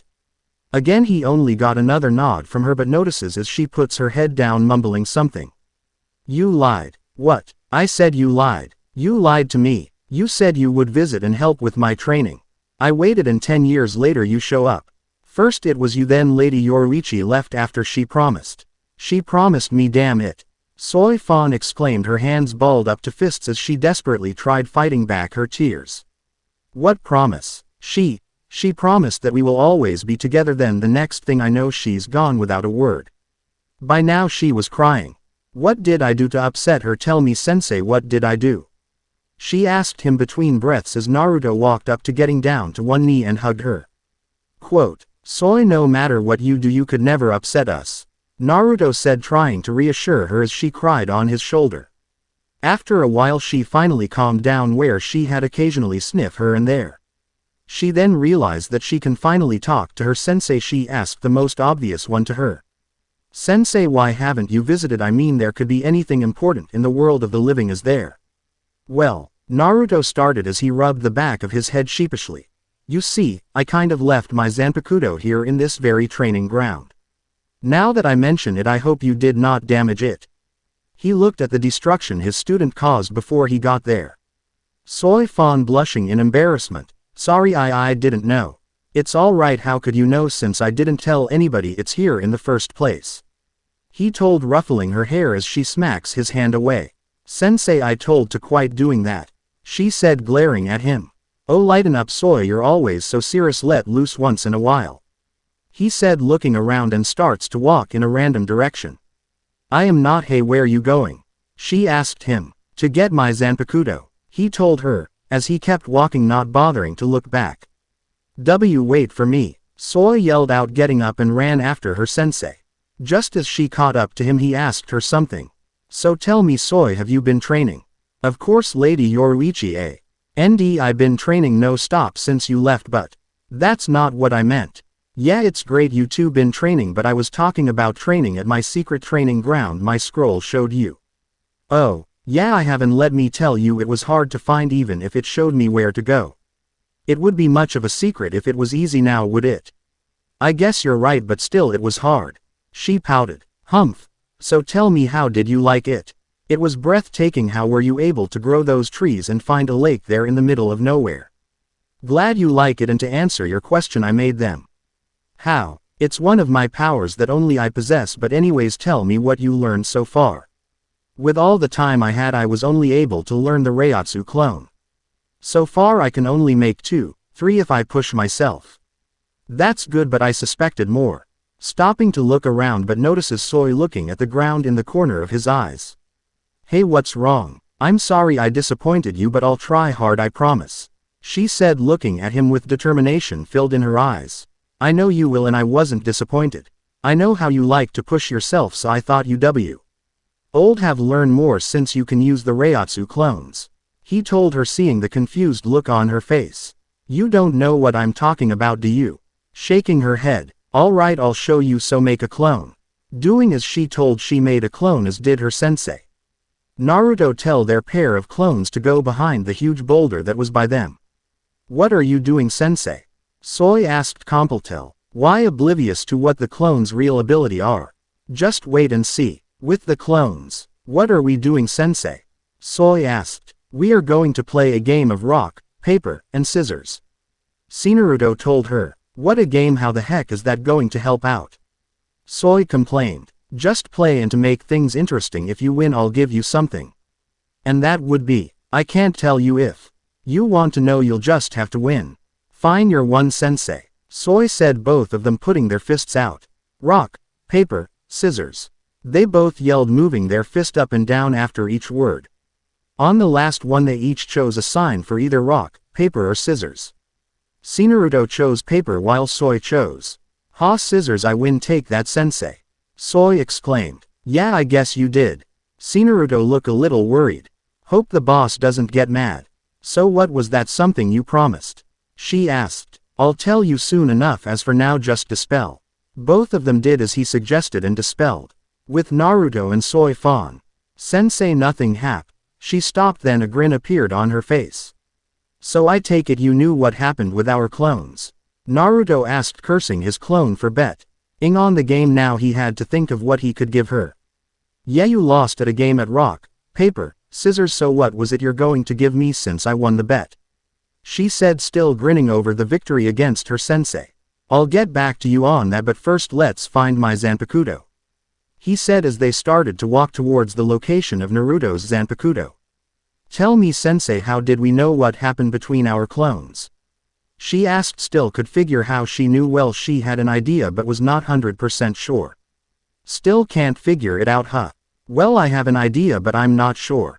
Alright, tell me what you think you know. Hey, you never know, you might be right.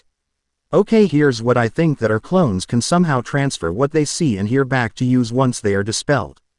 That's very good. Not only can they transfer what they see and hear, they also do the same for touch, taste, and learn.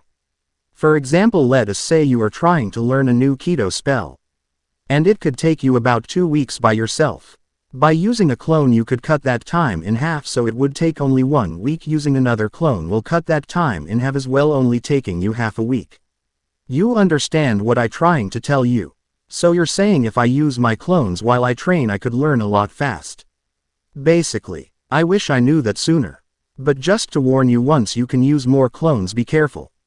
Clones also transfer what fatigue they have too, so try to keep that in mind as well. He informed her. I will. And here we are. He informed her again as said person looks around only to find nothing but boulders and rocks. Not to burst your bubble, sensei, but all I see are rocks and bigger rocks. She deadpanned. Exactly. What? Oh come on, Soy. Ninjas must see beneath the beneath. I know they teach you that in Onmitsukido. Yeah, but we're not ninjas. We're a covert operative that specializes in stealth and assassinations and many other things I don't want to list. Soy Fan said in a matter-of-fact tone. Sounds like ninjas to me. He deadpanned, putting his hands in Ram sign. Kai. The boulder next to them faded away, revealing a black box with the kanji for death on it. A box? You came back for a box? She questioned her sensei. No, I came for my Zanpakuto, which happens to be inside the box. Why would I risk coming back to Soul Society for a box?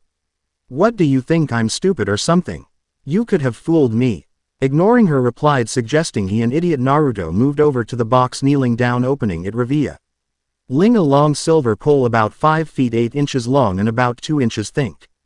A pole? You said your Zanpakuto was in there, not a pole. This is my Zanpakuto, it a pole cause it's in its shikai. Naruto stated. You're telling me your shikai is a pole? What kind of shikai is that? She replied, pitying her sensei. Hey, respect your sensei's weapon. But it's a pole. How do you respect a pole? It's not just a pole but a special pole. Here, catch. He exclaimed, tossing it to her. What the heck makes it so special?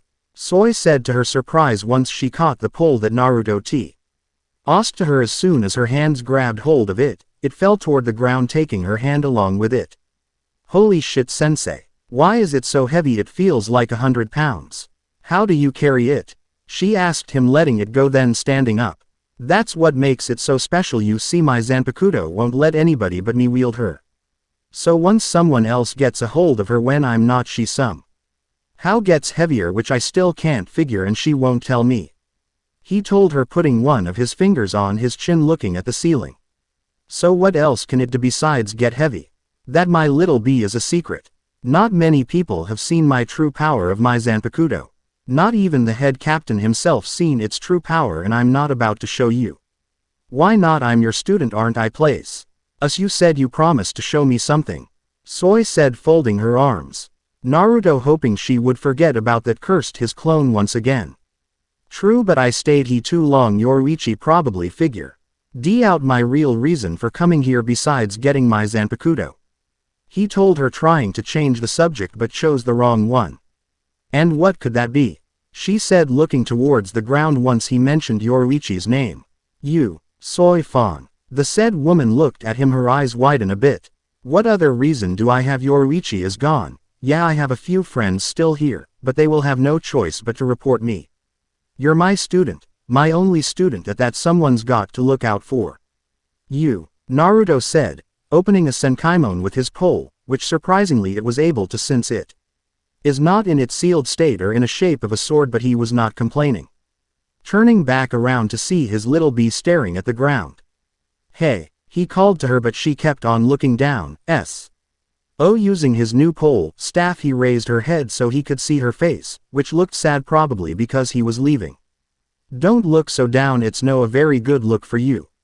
She smiled a bit. There, now that's better. Listen, the next time I came back for whatever the reason, I better hear that you became the next captain of Squad 2 in the Onmitsukido Soshiraken, Commander-in-Chief. Don't let some wannabe take it, you hear?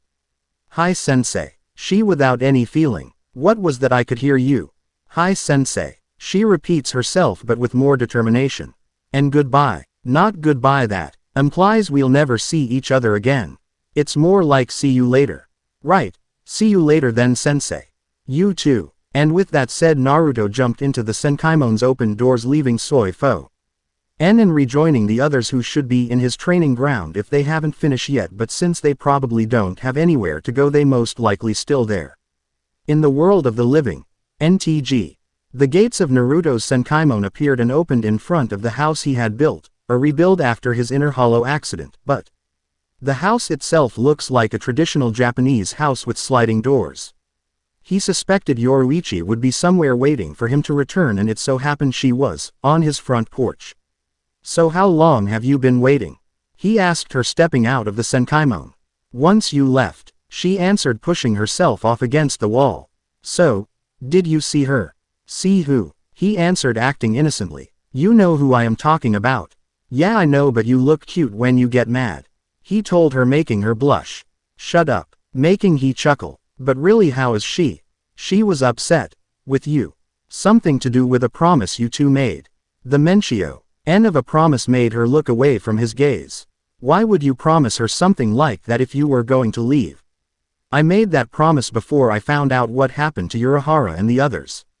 You would have done the same thing. She told. I won't deny it, if I was in your shoes I would have done the same thing, but I would have also taken her with me as well. He answered back. She opened her mouth to say something. Anything but closed it instead, knowing that Naruto was right. She should have brought her with her, but maybe there's still time to get her if she hurried. She could, however. Naruto stopped her before she could even act on it. I know what you're thinking. You think you could go back and get well, sorry to burst your bubble, but you can't. Why not? You told me she upset. You're right, I should have brought her with me and it was a mistake to leave her behind. Well, for starters, I'm not going to let you in too. I said she was upset, but after I talked to her she turned out fine. I think leaving her behind is the best thing for her. Now she can do things on her own without her mentor and sensei always around. Plus I told her to go after your spot as captain of your squad along with Soshiraken. Naruto stated. You think she can do it? Should I know she can? It's just her confidence holding her back. She was trying to reach our level in power, so whenever she did something right, all she saw was how weak it was compared to us, and with us out of the picture she noticed how strong she really is. I didn't see it like that. I guess you're right, I hate that. How can an idiot be smarter than me? I ask myself that every day. Hey, wait a minute. She chuckled to herself as she witnessed Naruto calling himself an idiot. Where the heck are Shinji and the other wizards? Wizards? What the heck is a wizard? That what I'm calling the group. If they beat their inner hollows, they should be able to form a mask over their heads, hence why I called them wizards, meaning masked army. So where are they? Did they leave? Makes sense, but now they didn't leave, they're inside. Eating whatever they could find. Since we didn't bring any money, we decided to eat here. I thought you would mind. She said, but deaf ears heard it since Naruto walked past her once. She said, eating inside. Sliding the door open. Who in the hell said you could eat my food, damn it? Naruto yelled. Ed entering his home, heading to the kitchen, seeing everyone but Yoruichi inside since she was following right behind him. Yoruichi said we could. Urahara replied. Since you two are doing it, I figure. She probable wears the pants in the relationship. She had more authority over you. I don't care what she said, this is my house and I wear the pants in our relationship. Naruto exclaimed. Ahem. Yo. Ruchi clears her throat, making herself known. Not now, woman, I'm trying to make a point. He said, turning to look at her and back to the said people in his damn kitchen eating his damn food. Now yo. You asshole, listen and listen good. I want you all out of my kitchen outside so I can kick all your ass at the same time and get some practice using my Zanpakuto again. Everyone in the kitchen just stared at him except Urahara, who went pale as a ghost while Tessai shook his head. What, you're going to whack us with a pole? I'm so scared. Hiyori mocked him. I wouldn't do that if I were you. Urahara suggested. Why, it's just a pole. What can a frickin' pole do? Kensai asked. Yeah, I'm more scared of Kensai's Shikai than that stupid pole. Hiyori added, making Naruto even more pissed and Urahara go even paler. Get your asses outside and I'll show you what this pole can really do, and you too, Urahara, for making that comment earlier. He threatened, making the said person gulp. Turning to go outside, Yoruichi stops him. You're not serious? I mean, they really don't deserve it, do they? Fuck yeah, I'm serious. Eating my food is not free and they pissed me off, and Zetasumigai, Death's Scythe, is pissed off too. Underestimating her is one thing you do not want to do. He told her, walking outside waiting for the others to get out as well. Once the group finally manages to come out, they met up with Naruto, who in an opening just outside of the forest he had in there. Alright, we're here, so what are you going to show us with you, Cole? Hiyori asked as Naruto eyed them. Hey, where you're Ahara. Lookin' G for him, and finding the said person hiding behind Yoruichi as a shield. Fuck it, I'll deal with him later, but for you guys, just to warn you, I'm not going to take it easy on you. He warned them. Oh, just shut your trap already and get this over with, so can go back and eat some more of your food. Hiyori yelled to him. Alright Sume, let's show them what happens when people pisses us off. He said, spinning his pole staff around. Once he stopped, the bottom part of it turned into jet black scythe blade behind Naruto. With any hesitation or second thoughts, he dashed towards them, promising a world of pain. The end. I hope you enjoyed this episode. Remember to subscribe and like this video. See you in the next video.